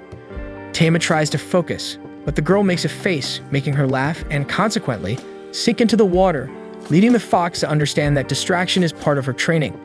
Meanwhile, Jinan continues scaring off several girls who appear to him, fleeing in their animal forms. The Dragon Man gets tired of them and authorizes Senya to act on her own and defeat Jinka if she finds him. After all, the boy is the first enhanced human to contain 1,000 Katawaras within his body, and thus must prove he is worthy of such power. So Senya goes on her way alone, seeking to locate Jinka, when she encounters a scared little Katawara who hands her a common toy in exchange for safe escape. Back to Jinka's training, he keeps fighting with Rinzu, who finds the right position to hit him with her huge axe. But before delivering her blow, the girl changes her weapon to a cat paw hammer, reminding the goddess she told her not to hold back. Jinka is startled to learn that Rinzu isn't giving her all while she hopes he'll surrender soon. Next, the girl conjures several explosive talismans and throws them one by one in his direction. Then the goddess decides to take advantage of that moment to explain to Jinka about his fairy eyes, making it clear she won't repeat anything she says, forcing him to dodge the attacks while paying attention to her explanation. The goddess explains that fairy eyes are eyes that have received special spiritual powers and that they only appear in twin siblings. At that moment, Rinzu gets excited to discover there's another Jinka somewhere, which annoys him and he hits her on the head. Then the girl continues launching her explosive talismans at him, and the goddess notices that Jinka doesn't seem surprised by that information because he already saw his brother in the Yamato clan living happily with his parents. She explains that twins born with fairy eyes tend to attract Katawaras, which is why Jinka was sent away from his clan and raised by his master, Kokugetsuse, who chose to take him in. Jinka is surprised as he didn't know how he ended up with his master, and the goddess asks him not to hate his parents, his twin brother, or Kokugetsuse. Then the boy becomes indignant and asks why he was chosen to be abandoned and trained hard in a cold cabin in the mountains while his brother just played in their mansion. The goddess says Jinka is very innocent and very human because he refuses to accept his own fate and tries to become a Katawara. Then she orders Rinzu, who was distracted by the story, not to stop her attacks. So the girl keeps launching her talismans for Jinka to dodge, and the goddess continues her explanation about the fairy eyes, saying that twins who have them share their lives, and when one dies, the other dies too. Then she comments on how Jinka has gone through many misfortunes. After all, he attracts danger and shares his life in exchange for a little spiritual strength and a special power that he's forbidden to use, and thus has an unhappy life, reminding the boy that he was abandoned and lost friends, as well as everything he had. However, despite everything, Jinka disagrees with the goddess because he has friends, a sister, and has seen death and life and their sufferings only hurt because he isn't unhappy. Suddenly, his vision changes, and the goddess agrees that only Jinka can define whether he is happy or not, so he must live as he wishes, and the secret to removing the seal from his eyes was to accept his existence and his place in the world. So if Jinka accepting who he is, he can see the goddess's power, as well as his little opponents and her explosive talismans, which aren't as powerful as they seem, so he doesn't need to dodge them. Then Jinka sees his own energy and is surprised that humans and Katawaras have the same level of energy. Meanwhile, Shinsuke, who is tired of trying to cut the rock, finally thinks of simply passing through it. After all, the goal of his training was just to pass through that point. The guy remembers that Arabuki can fly and his sword lifts him. Then he asks the mountain goddess if he could do that, and she confirms, explaining that his spiritual strength and imagination are shaping his powers, which impresses her. And so Shinsuke is the first of the trio to achieve his goal and finish the test. Because of this, he returns to the real world along with the girl and ends up falling right where Senya was, ending with his spiritual sword at his neck. In the dimension, Jinka wonders what he's seeing with his fairy eyes, unsure if it's Rinzu's spiritual energy, her soul, or the light her life emits. He becomes even more confused to see that the light the goddess emits is the same, realizing that this means humans and Katawaras have similar forms of life. So he gently asks Rinzu to surrender, and the love-struck girl obeys, allowing the guy to win the duel in the only possible way, because otherwise he wouldn't be able to defeat Rinzu. After winning, Jinka asks the goddess if he completed his challenge, but she explains that he hasn't fully freed his subconscious yet, so he'll need to train a little more. Meanwhile, in the real world, Shinsuke is paralyzed with his spiritual sword at Senya's neck. The little goddess tells him to eliminate the boy because he's one of the humans modified by the Dangishu, possessing incredible potential, and is the apprentice of the Dragon Man, commenting that it's even a miracle that the guy is in control of that fight. However, even with the girl telling him what to do and Senya himself agreeing with her, Shinsuke continues to hesitate to harm the child. Then the little goddess warns that the boy has the ability to tear him apart in the blink of an eye and may one day become even more powerful than the dragon, a true potential god demon.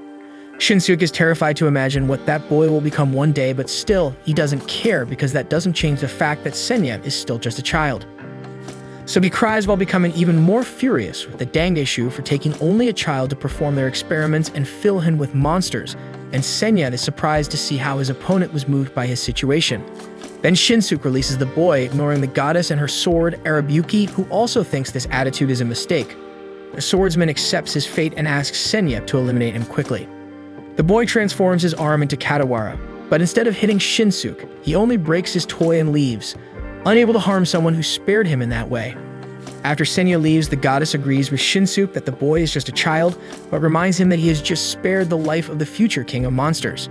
Back to Jinka, the goddess says that the best way to train the guy is for him to have to face the Dragon Man. Jinka finds the idea absurd and says that he doesn't have the ability to defeat Jainen, and if he fights the dragon 10 times, he will lose all the fights because the power difference between the two is too great. Then the goddess asks what would happen if he were to face the dragon 1,000 or even 10,000 times, and Jinka admits that maybe, with a miracle, he could win one of those thousands of fights, which makes the goddess congratulate him for winning the challenge, which basically was for him to realize that in one of those 10,000 future and hypothetical times he managed to defeat his opponent. So to prove to Jinka that he can face the dragon and survive, the goddess decides to show it in practice, explaining that to complete his training, he will be transported to where Jainen is. Before Jinka can question anything with the goddess, he is transported and ends up right in front of the dragon, who is as surprised as him by the scene. The boy falls into the river and drifts away, being carried away by the current of the water, while Jainen wonders if that was or wasn't a vision. And so Jinka finishes his training with only Tama remaining, who makes sure she can stand in the water before trying to cross to the other side of the lake. But when the little goddess warns that only she was left to fulfill the challenge, the fox worries about leaving her friends waiting. So the goddess warns that they will wait 1,000 years if necessary because besides being able to adjust time, Tama will only leave that dimension when she completes the challenge or when her mind collapses. Because of this, Tama finally focuses on maintaining her concentration, and after a while, she manages to finish her goal and meet up with the rest of the group in a cabin, where Jinka and Shinsuke demonstrate that they had no idea how long they waited for her, acting as if they had only waited for a few minutes. With the three of them having completed the training, the little goddess says it's time for them to leave. She explains that she will raise a barrier in the mountains to trap the Dragon Man for a few days, so that they, along with Rinzu, can attack the temple of the Dangishu, having to face only the other beast leaders, Yazen and Kuzunoha. However, Tama says that before they do that, they must go back and face Jainen, because that is their best chance against the dragon. Jinka and Shinsuke are surprised by the fox's decision, and the little goddess warns that despite the evolution they had with the training they received, they are all still far from having a spiritual power capable of facing the dragon. Tama explains that she is aware of this and intends to face her opponent because she has a plan. So the goddess accepts the fox's decision, since she had in the group 2 warriors who practically performed miracles, needing only one more to defeat Jainen. And so the goddess bids farewell to the 3 and says they will meet again if they manage to survive. Then she disappears along with Rinzu, leaving the trio on their own. Then Jinka asks if his sister is sure that this is the best chance they have to face the dragon. Tama confirms and explains that inside the mountain goddess's barrier, they are all together, and that way they can force her into battle. Shinsuke and Jinka say that the goddess probably won't want to interfere in their fight, but Tama remains confident in how valuable the group is to her. After all, the goddess wouldn't have trained the three of them if they weren't needed. However, she knew that if she was wrong, the trio would be heading into a battle they couldn't win. And so they head to the mountain where Jinan is, and on the way, Tama explains that the plan is to attack with full force, and then retreat and lure the dragon back to the goddess's home. After a while, they find Jinan, who initially ignores them considering none of them have enough spiritual power to be a threat. This leaves Shinsuke irritated, and he says that even insects know how to bite, and even if this is his end, he will die biting his opponent. But Tama asks her friend to save all that courage for Reshin, the bagman, because he won't want to lose his life in vain. In other words, that fight depended solely on Jinka. However, before he could take the Fox of Blood to activate the transfiguration, Jinan decides to attack, sending the boy flying away. So while the Dragon Man transforms to punish Jinka for the attack on the Dangishu Temple, Senya makes sure Tama and Shinsuke don't meddle in the fight. The boy introduces himself to the two and makes it clear that if they try anything, they'll be taken out. Meanwhile, the dragon gets ready to throw a punch at Jinka, who freezes upon seeing the immense spiritual power of his opponent. However, Jinan misses the blow, which surely would have been fatal, because he thought Jinka would try to approach for a fight. So he tries to attack again, but misses once more, making the group realize they didn't just witness one miracle, but two. Jinan wonders why the ground is so unstable and wonders if it happened by chance or if Jinka purposely led him to that spot. Meanwhile, the boy reflects on narrowly escaping death twice, recalling the goddess's words about him potentially defeating the Dragon Man in a hypothetical future. Then Jinka starts laughing like a maniac, and everyone is left bewildered. Jinan decides to ignore his opponent's laughter and throws a punch, but the boy dodges and unleashes several talismans, which the powerful dragon easily destroys, leaving Shinsuke and Tama impressed by such strength. However, the talismans were just a distraction for Jinka to create a clone to distract Jinan, while he goes to his sister to complete the transformation. And so Jinka transforms, sprouting several foxtails as usual, but he notices an extra tail and feels a much greater force than before when using the transformation. Because of this, he asks his sister what training she underwent, realizing it's the reason for the change, and she responds that she cultivated her soul through meditation and reflection for about 10 years. Later, Jinan asks why Jinka wants to fight and warns that the more he resists, the slower and more painful his end will be. Then the guy replies that he fights for survival. Jinan acknowledges his opponent's spiritual power and reflects that with the right master, Jinka could become a formidable warrior. But none of this matters to the dragon because he must solely focus on punishing him for the attack on the temple. Tama wonders if her brother can master the technique he now possesses with a fifth tail. Meanwhile, Jinka reflects that his spiritual power is 3 times greater than before, although his opponent's strength still overwhelms his own. So the two resume fighting, and Jinka employs his technique called Metal General's Blade, which his sister recognizes as his 5th elemental technique. The dragon avoids the attack, but Jinka was already anticipating it. He only used the blade to restrict his opponent's movements because his actual goal is to combine his 5 elemental techniques together, turning each tail into one of them, including the blade, the water dragon's wall, the flame princess's roar, the monarch's earthy fist, and the ancient tree's scourge. With this combination, Jinka forms a supreme attack, a spiritual explosion called Soul of the 5 Elements, being the most powerful attack he possesses. To defend himself, the dragon activates an ability called Palm of Destruction, which eliminates Jinka's spiritual explosion. However, with both major attacks, both Jinka and Jinan lose an arm. The goddess watches the fight from afar along with Rinzu, impressed that Jinka is facing someone with 3 times more power than him and managing to equalize the damage of the fight in that way. But the boy starts losing a lot of blood and fears he'll die if it continues. Then his will to survive brings forth a 6th tail, a lightning tail. This leaves everyone stunned, including the goddess. Realizing his opponent's potential, Jinan begins to consider Jinka too great a danger to ignore and uses a technique from the god of destruction called Profane Kick of the Sea Dragon. Then the two prepare to attack again, but before significant damage is done, the goddess intervenes, placing herself between them. She stops them in seconds, shocking Senya with how easily she blocked her master's great technique. In the end, Tama was right to deduce that the goddess would interfere in the fight, but she makes it clear that this help will come at a cost to the group. Then Jinan prepares to continue fighting. So the goddess says he'll have to face her first and recommends the dragon leave quietly since she's 10 times stronger than him. As Jinan refuses to give up the fight, the goddess grabs the dragon, knocking him down and burying him in the earth. Stenya, seeing Jinan in trouble, tries to help, but the goddess stops him and traps the dragon in his sphere. This makes the boy cry out for his father, but shortly after, he too is trapped in the same way as Jinan. Everyone is surprised to discover the relationship between the master and his apprentice, but then Jinga weakens from the blood loss, worrying his sister and Rinzu. Then the goddess places something in his wound to stop the bleeding and shows she knows Tama planned to attack, counting on her interference in the fight. Because of this, she says that as payment for her help, she wants either the fox's soul or his brother's, but she'll collect the price only after their journey is over. The group practically ignores what the goddess says, and Shinsuke observes his injured friend, realizing he still can't do anything to help his friends, just like the day they lost Shakugan.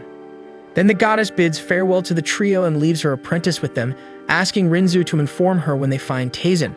The three ignore the girl as they have more pressing concerns, leaving Rinzu saddened.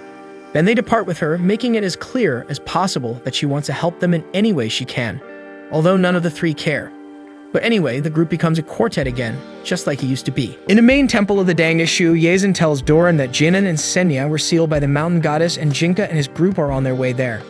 Despite being injured, Yazen has managed to greatly increase his spiritual strength, making the upcoming fight not an easy one. Doran gets excited at the prospect of finally having a fair battle with Jinka. Yazen decides to abandon the pursuit of the boy with his assassins and opts to simply await the group's arrival, although he shows concern since he lacks the strength of Jinan and Senya. Then Doran observes that if the mountain goddess only trapped the two, it means they will be freed at some point, presenting an opportunity for Yazen to focus on new talents rather than relying solely on a strong soldier. Doran's leader realizes he's right and sees it as a good time to test the Dangashu's new combat models. Doran is so eager to face Jinka that he decides to start warming up, assuring his leader that when the group arrives, he'll be ready to face them. After Doran leaves, Yazen starts conversing with a female voice. He remarks that the tiger will pick a fight even with the new models, a group called the 10 Advent Saints, whom Doran ends up encountering outside. Meanwhile, the group takes shelter in a cabin, and Jinka wakes up after being unconscious for a while due to his injuries from the fight with Jinan. Shinsuke asks about his arm, and Jinka remembers losing it in the duel against the dragon. Tama begins to apologize for what happened, thinking her brother is upset, but Jinka expresses pride in the fox because they managed to confront Jinan and come out alive, as she planned with only his arm as the cost. This reminds Tama that the mountain goddess also asked for one of their souls in exchange for her help, but the fox doesn't mention it to her brother. Then Shinsuke remarks that he's surprised Jinka is taking the loss of his arm so lightly, as it's death for a swordsman. Jinka says he doesn't care about what he's lost and prefers to laugh at the situation. Rinzu admires Jinka's strength, and only then does he notice the girl and struggles to remember her name, which upsets Rinzu despite her continued affection for him. Shinsuke says he can't laugh at the situation like Jinka, and Tama isn't finding it amusing to see another one of them injured, probably blaming herself for what happened. The fox thanks her friend for his concern, but explains that if Jinka can smile, she can too, and he should do the same. Shinsuke apologizes and explains that he can't smile because it's his fault and his weakness that caused them to lose Shakugan. Tama reminds them that their friend didn't die but only turned into stone, and they have to believe she'll come back. Shinsuke agrees that they should keep hope alive, but he clearly struggles to do so. He decides to leave the cabin to get some fresh air, and Jinka asks him to also get some food. Later, Jinka notices that despite losing his arm, he doesn't feel any pain or loss of spiritual power. In fact, he feels like he can reach even higher levels and is ready to fight at any moment. Rinzu says this is thanks to the training he received from the mountain goddess, and Tama says that if her brother is ready to fight, they'll leave the next day. Back at the Dangashu temple, the female voice informs Yazen that Doran is facing the 10 Advent Saints and asks if the leader won't intervene. Yazen says it's a waste of time to argue with belligerent people. Then the woman wonders who will win the fight, and he says the answer is obvious, considering the Advent Saints are newer models. At the same time, Doran transforms into a tiger, while the Saints say the beast leaders have the bad habit of acting on their own, so they'll force them to relinquish their authority and leave the battlefield. Yazen continues to explain to the woman that the tiger will easily defeat all the Saints. She asks why the old model is stronger than the newer ones, and he explains that it's a matter of motivation. Doran is a natural martial artist with a technique even superior to Jinan's, despite the dragon's higher spiritual power. Back with the group after Jinka puts on the clothes left by the mountain goddess, they prepare to continue their journey. Rinzu asks them to write their names on some papers before they set off. Jinka and Shinsuke try to understand the purpose of those papers, and Rinzu explains that she can make a summons. Shinsuke doesn't quite grasp what that power entails, and Jinka explains that it's a spell capable of teleporting humans and Katawaras to the summoner, no matter how far apart they are, leaving him surprised at the fact that Rinzu can accomplish such a feat, as it's an extremely difficult spell. To prove to him that she can make a summons, Rinzu decides to demonstrate how the spell works. And so, with the paper, as if by magic, the girl summons one of the mountain goddess's crows named Kojiro, leaving the three of them amazed. Rinzu is delighted to see that she managed to impress Jinka, but he continues to look at her and her affection with disdain. Afterwards, the three of them write their names on the papers Rinzu requested, and Tama notes that the summoning spell could be very useful to get them out of danger if things get tough.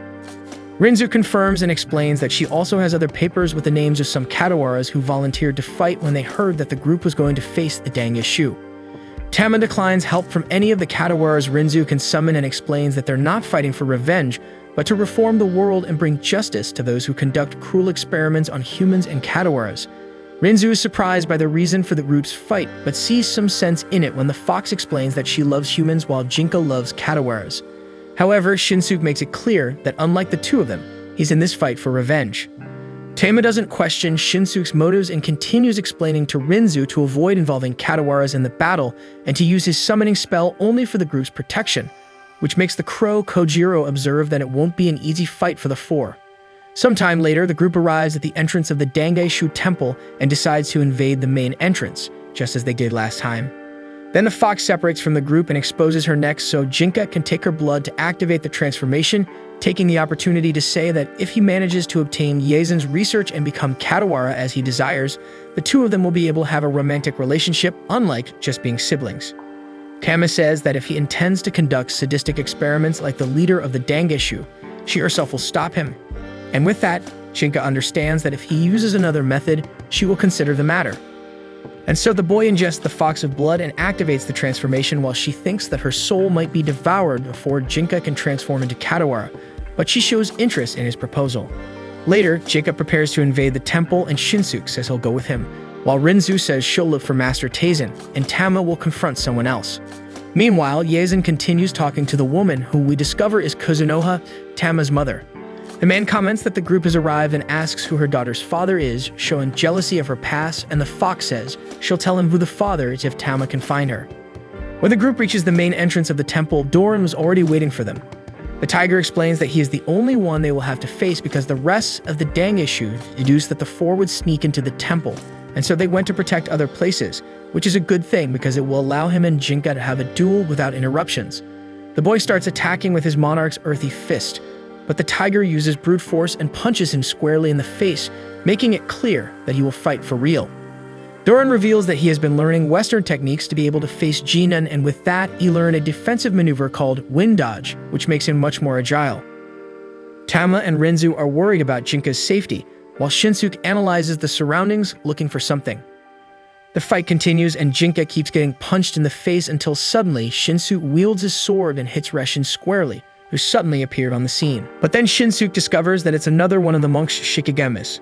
The true body of Reshin appears, and he challenges Shinsuke to a duel.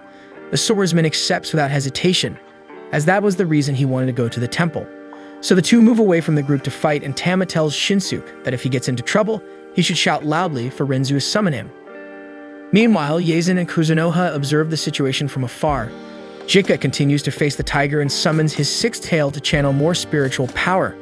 However, the boy keeps getting beaten because he remains much slower than his opponent. Rinzu is worried about Doran's strength, while Tama continues to trust in Jinka's potential, considering that he is someone who has already survived several encounters with death. Kuzunova also notices the boy's potential, but Yazen says he is not enough to defeat a martial artist like Doran. And so, while the leader of the Dangishu trusts the tiger, Tama has faith that Jinka will be the winner. In the middle of the fight, Doran remembers that the first thing he thought when he became an enhanced human was his fear of becoming weak, because the power he obtained could very well have made him careless and arrogant. But that didn't happen because he found someone even stronger than him, whom he needs to overcome, Jinan, the Dragon Man. Furthermore, the tiger reflects that at that moment he is facing a monk with greater spiritual power than his own, so he can continue to improve his martial arts. Jinka keeps taking a beating, unable to retaliate even once. He doesn't understand why, as he had faced Doran before and was sure that now that he had evolved, he had enough power to win that fight. realizing at that moment that he underestimated his opponent, who, like the dragon, is also far above him. Because of this, Jinka awakens the miracle he needs to win, the technique of the soul of the 5 elements. Meanwhile, Shinsuke tries to face Reshin but only manages to hit his shikigemis, which leaves Arabuki tired of cutting only paper.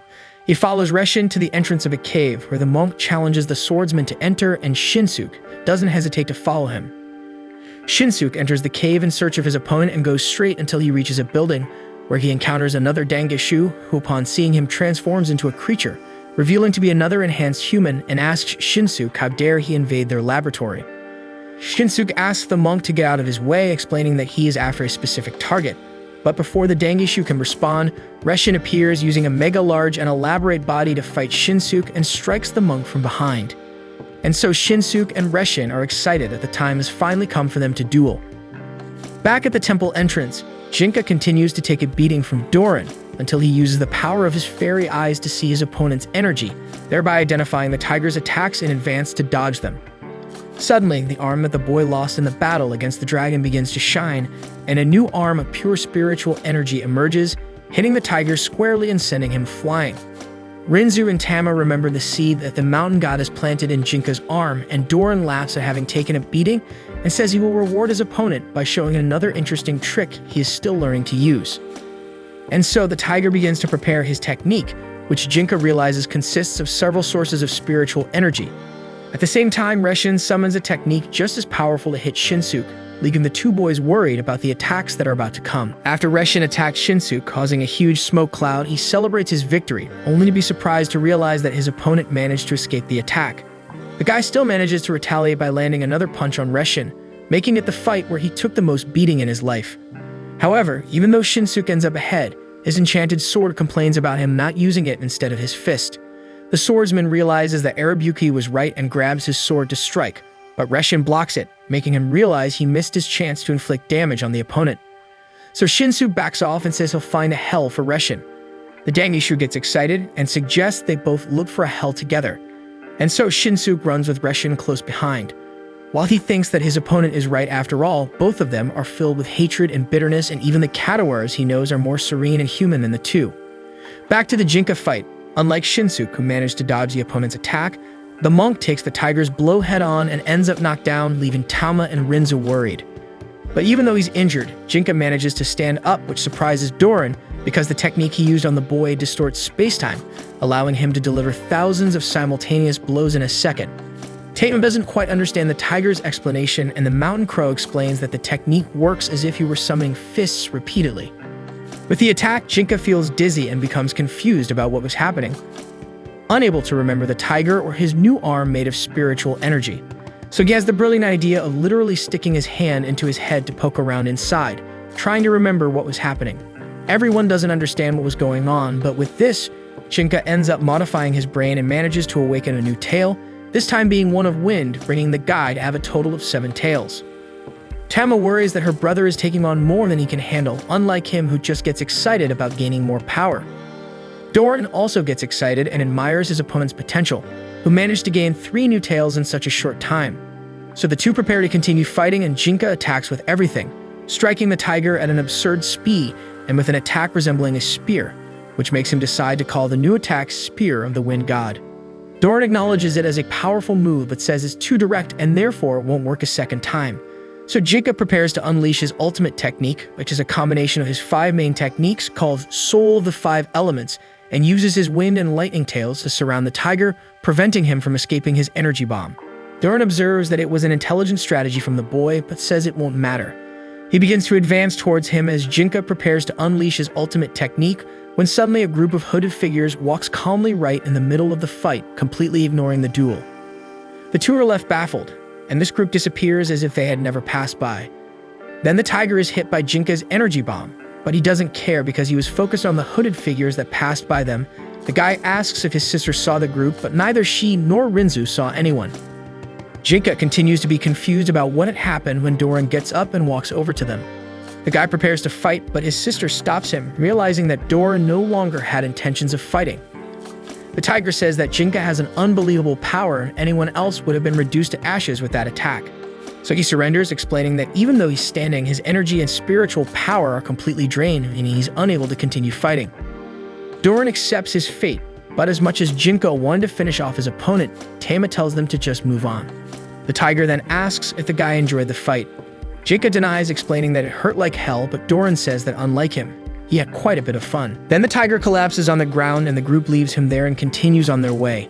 Yazen, who is watching the fight from afar through a technique, becomes extremely worried to see that the only Dangaishu present capable of facing Jinka is defeated. So the leader of the monks decides to flee from the fight as there was no way to win anymore. And if he stayed, Jinka's group would discover about Kuzunoha. After all, he didn't know that Tama and the others already knew about his relationship with the fox. Because of this, he decides it's time to use the Scorched Earth strategy, which basically involves destroying the entire temple and starting over from scratch, which also involves Taisen going into soldier mode and transforming into a giant fortress. Kuzunoha asks how Reshin will be, but Yazen says Dangaishu is just a bunch of junk he was gathering to throw away and not caring at all about the monk. Back to Reshin, he and Shinsuke arrive in a room and go for the second round of the fight. The Dangaishu throws several weapons at the swordsman, who dodges thanks to Arabuki's power to fly.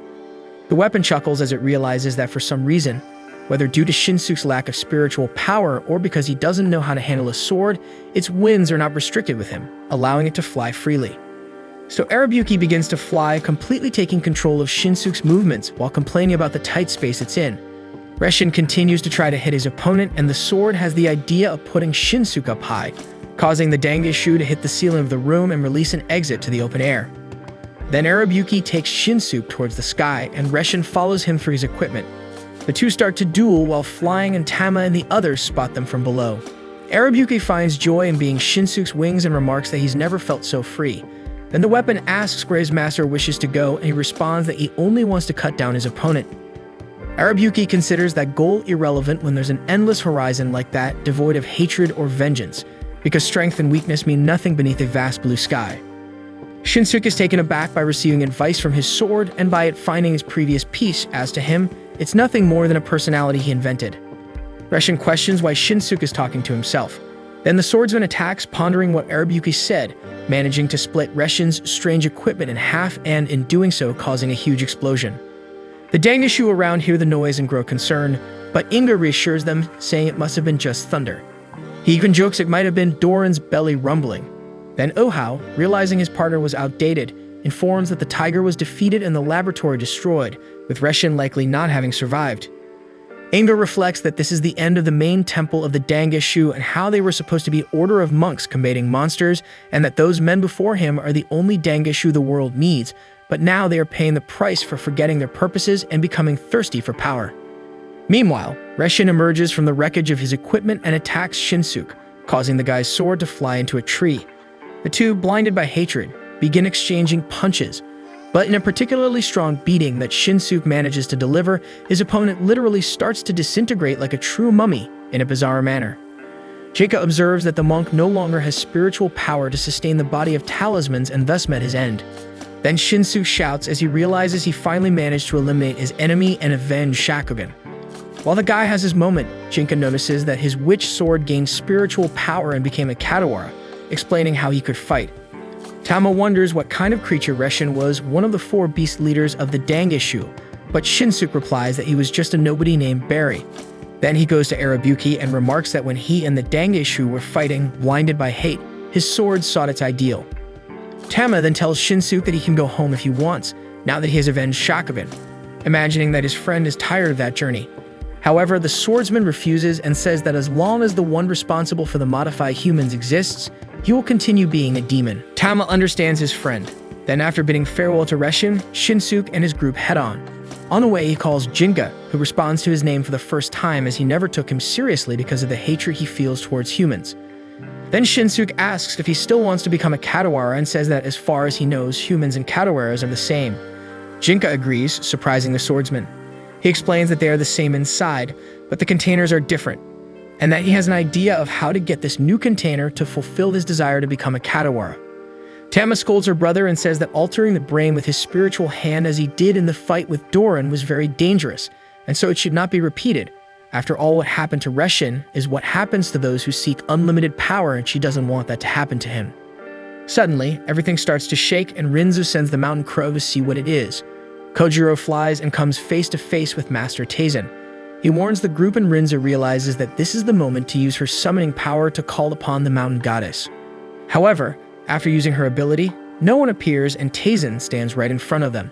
Yazen and Kuzunoha were inside him, and the leader of the Dangeshu gets excited for Jinka to feel the power of Taisen, while the fox, instead of worrying about the safety of her daughter, comments that if she didn't run away, she would become paste. With no way to face Taisen, the four run, and Tama asks Rinzu if the mountain goddess is really coming. The girl explains that due to her mistress's size, she will take a while to cross the portal, but she assures that she will appear. Then Shinsuke tells Rinzu to summon the goddess again, but she says that this might end up annoying her mistress. Next, out of nowhere, a gigantic mountain Katawara sprouts, larger than Master Taisen. Inside her, the goddess thanks her apprentice for inviting her and orders her mountain to march towards Taisen. Yazen and Kuzunoha become desperate with the situation, and with just a kick from the giant mountain, Taisen falls to the ground defeated. The group of Dangeshu weep at the sight of the mountain, while Inga reflects that it is futile to pursue power when there will always be someone more powerful. Then the goddess emerges from the mountain smiling for the victory, and Rinzu and the crow celebrate to flatter their mistress. Inside Taisen, Yazen wakes up after fainting from the fall, and the fox Yukai reveals her neck to her beloved to take his blood and activate transfiguration, just as Jinka does with Tama. And so the leader of the Dangeshu emerges transformed and carrying Kuzunoha, who says she will be by his side wherever he goes. Then the two siblings fly away, while Shinsuke takes Rinzu through his flying sword. At the same time, the mountain goddess is excited to deliver the punishment Yazen deserves and end that fight once and for all. Kuzunoha finally catches sight of her daughter from afar, and Yazen once again asks who her father is. However, he quickly realizes it's better to set aside that jealousy for the moment. After all, he's not capable of facing the mountain goddess, and because of that, he needs to focus on escaping. The goddess hurls several trees toward the leader of the Dangeshu, as if they were arrows determined to thwart his escape. This powerful attack leaves the group impressed, but Yazen and his partner remain unharmed thanks to a defense spell he cast by combining Taizen's earth soul with a metal element. The goddess becomes furious at his trick and finds the Dangeshu quite audacious for a mere human. While she rages, Yazen takes the opportunity to flee with his beloved. Then Tama orders her brother to launch himself toward the two. The boy is a bit hesitant at the request but obeys Tama, who is propelled and lands a kick to her mother's face. Subsequently, Jinka confronts Yazen with the strength of his 7 elemental tails, which he names Impact of the 5 Elements and 2 Blessings, as a way to enhance his new powers to the title. However, his enemy proves to be more than a match, as Yazen possesses the 9 tails of a Yukai fox, 2 more than Jinka. He attacks the boy with a power called Dragon's Roar, and Jinka's friends grow concerned about the intensity of the battle, while the goddess complains about not being able to unleash her full power with Rinzu in the midst of it. After launching his attack, Yazen turns to Tama, the person who struck his beloved's face. The fox becomes furious and asks the Dangeshu not to meddle in a family matter. Then Jinka steps into the fray to continue his fight with Yazen. His opponent remarks that it was sheer luck for Jinka to have defeated the tiger and therefore shouldn't be feeling overly confident. Later, Yazen reflects on whether it's better to simply flee or to take someone hostage, noting that the best option is the mountain goddess's apprentice. He considers taking the girl hostage, fleeing, and then robbing a stash from a Dangeshu property. He grows weary just devising his plan, and Jinka interrupts his thoughts to inquire about the research notes on the experiments they conduct on humans and Katawaras, and Yazen's relationship with his former master, Kokugetsu-sei. The Dangeshu laughs at Jinka's questions and refuses to answer anything. This infuriates the boy, who attacks Yazen. The two then engage in a fierce battle while Tama and her mother watch. Kuzunoha asks her daughter whom she thinks will emerge victorious, her man or her daughters. Tama firmly responds that Jinka will definitely win and clarifies that he's not her man but rather her younger brother. Kuzunoha then tells her daughter that there's nothing wrong with falling in love with a human and thus she should accept her feelings. Tama becomes angry at her mother's words, even questioning whether she fully accepts her man. The fox responds that she's sure neither Jinka nor his father, Genzu, would ever do anything that humans and Katawaras shouldn't do. Due to Tama bringing Jinka's father into the conversation, Kuzunoha realizes that her daughter's life is as full of love as her own. The fox tries to deny it, but her mother remains steadfast in her feelings about Jinka and his father. Then Tama recalls when she met her friend Genzo. She tells her mother that she knows nothing about romance but is certain she loves humans who can be as good or as bad as Katawaras. But despite having less spiritual power, they have a firmer gaze. Next, Tama remembers the day she discovered that Jinka is Genzu's son, and tells her mother that she loves the expressions of humans and how they try to make the most of their lives despite knowing how short they are. These are the reasons she's in love with humanity as a whole. Upon hearing her daughter's passion for humans, Kuzunoha offers for her to join Yazen because he has the ability to turn the fox into a human. However, Tama makes it clear she has no intention of changing who she is because all her friends and loved ones accept her as a Katawara, and for that reason, she wishes to stop Yazen, who is a great threat to both humans and Katawaras. Then Kuzunoha warns Tama that she may love humanity, but Jinka is about to become something entirely non-human. The fox grows concerned and looks at the boy, who was desperately consuming Taizen's flesh to absorb his spiritual power and confront his opponent. Upon doing so, Jinka gains 2 more tails, one of light and one of shadow, completing the 9 tails of a Yukai fox. Everyone is impressed, and the mountain goddess realizes that not even her master Kuzunoha went so far in transfiguration, which is quite risky for the boy. Jinka believes he's now on par with Yazen, but the man reminds him that the boy lost an arm in the battle against Jinan and was knocked out by Doran, and that so many changes in his body will surely be too much for him to bear. Jinka remains proud and desires more power, saying he only needs to surpass his human limitations. Then the two continue to fiercely battle, and the mountain goddess observes that they're fighting on equal footing, but Jinka's strength keeps increasing. The boy begins to literally go mad with power, leaving Rinzu and Tama worried. The fox calls out to Jinka, and upon hearing her voice, he regains some semblance of control. However, Yazen, noticing that his opponent is nearly losing consciousness, decides to seize his opportunity and signals to Kuzunoha, who confirms it as a sign that she understood the message. Then the man resumes fighting Jinka, driving him further into a blind rage. Furious, the boy attacks Yazen, who celebrates with a smile and summons a Shikigami to create an illusion of Tama, making it appear as though the fox had taken the brunt of the attack and suffered the damage. Jinka panics upon seeing his sister with a fatal wound. Tama, realizing what was happening, tries to call out to him, so the boy knows it's just an illusion, but his mother covers her mouth and transports them both away. Shinsuke and Rinza realize Yazen set up that scene, but Jinka is so distraught, feeling like he's ended the life of the person he loves most in the world, that he immediately loses his mind and attacks the Dangeshu. And so the boy loses consciousness and control of his own body. He resumes fighting Yazen while Tama watches from afar, unable to do anything to stop it. Shinsuke deduces that Kuzunoha transported Tama somewhere nearby and asks Rinzu to look for her while he goes to help Jinka. The girl is worried because it's very risky to get involved in that fight, but the guy doesn't care, as he still wants to strike his sword at the Dangeshu responsible for experiments with Katawaras and humans. So Shinsuke prepares to use his spiritual sword while Yazen creates several clones of himself to confuse Jinka, who ferociously attacks each one, without even thinking about what he's doing. All the while his conscience fights to take control, realizing he just needs to use his fairy eyes to discover the true Yazen. He also knows his sister is still fine somewhere and that what he saw was just an illusion. But even knowing the truth, Jinka remains out of control and realizes he's doing exactly what his opponent wants, heading towards the mountain goddess. The Dangeshu's plan was to throw Jinka towards the goddess and take advantage of the moment to escape. However, just before his plan comes to fruition, Shinsuke appears, catching Yazen completely off guard, who is hit hard by the swordsman's attack. But Shinsuke ends up being injured in the attack, and Jinka feels the pain of seeing a friend hurt. Instead of letting himself be consumed, he takes control of his body, causing the boy to become even more corrupted by anger. The mountain goddess, sensing the situation has become dangerous, sends her crows to fetch Rinzu as quickly as possible so they can leave before Jinka decimates the entire region with the energy he's accumulating through the channeling of the mountain's spiritual energy, something she knows he won't be able to stop due to his recent sudden changes and current mental state. Everyone starts to become very worried about the situation, even Kuzunoha, who ends up losing control of her daughter.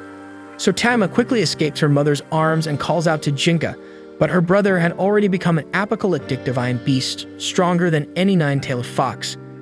Jinka continues to increase his energy while his conscience struggles in vain to take control, when suddenly Tama reverts to her Katawara form. The fox is confused about what just happened, and her mother explains that their spiritual connection was severed due to overload. However, even without the transformation, Jinka still retains all his nine-tailed power. Amidst the confusion, Rinzu is carried away by the crows and becomes worried when she realizes the goddess plans to leave and abandon their friends. At that moment, Jinka flies threateningly towards the girl. His conscience realizes he has become a threat even to his friends, and Tama quickly rushes over to stop him. The mountain goddess also decides to act to protect her apprentice, but as she uses her power, 5 hooded figures appear with a subtle and peculiar presence that leaves the goddess a bit confused. Nonetheless, she manages to reach Rinzu and transport them both away, along with the crows and the giant mountain. Then Jinka grabs one of the hooded figures, but Tama arrives and kicks him. At that moment, the boy grabs the fox by the neck. His conscience becomes desperate seeing his sister in danger, while she asks if this is what he wanted to become. Jinka fights with all his might to regain control and manages to make his body release Tama. Then the fox observes that the transfiguration has already faded, but her brother won't revert back to what he was. She recalls when Jinka asked if they could get married if he became a Katawara and how happy she was about it. She says they must get married because even if he never becomes human again, she will always love him and be by his side. Then the fox kisses Jinka and his conscience cries, unable to do anything. Suddenly, Shinsuke and Tama realize they're being transported by Rinzu's summons, and the fox becomes desperate because she doesn't want to leave her brother. But with no choice, she is forcibly taken away by the spell. The pain of seeing Tama leaving causes Jinka to lose control again. Completely out of himself, his energy finally explodes, and as the goddess predicted, everything around is destroyed, with Yazen and Kuzunoha present, as well as the hooded quintet. The mountain goddess watches from afar through her observing Shikigama until it's destroyed and she no longer feels where Jinka is. After the chaos, Tama prepares to leave and asks Rinzu to take care of Shinsuke, who was recovering from his injuries. The girl is worried because the fox is going alone to find Jinka, even though the goddess can no longer sense his whereabouts anywhere. But Tama insists on searching for him because she's sure he's alive somewhere. And so the fox sets off on her journey alone, and although she doesn't know exactly what happened to Jinka, she's certain she'll find him no matter where or how long it takes. Meanwhile, the mountain goddess is worried that Jinka has become the most evolved form of a yokai fox and has become a true myth, a fox with 1,000 tails capable of exterminating all Katawaras and humans. Because of this, she goes to someone capable of stopping a creature as powerful as Jinka, just like the hooded quintet, Senya, a boy who is basically a chaotic cluster of 1,000 different Katawaras. Hey folks, we're kicking off the new anime season, and if you enjoyed this anime and want to see more of it, go ahead and hit that like button down below. And don't forget to subscribe to the channel. We need your support to reach our goal of 70,000 subscribers. Every subscription counts and helps us grow our community. Catch you next time.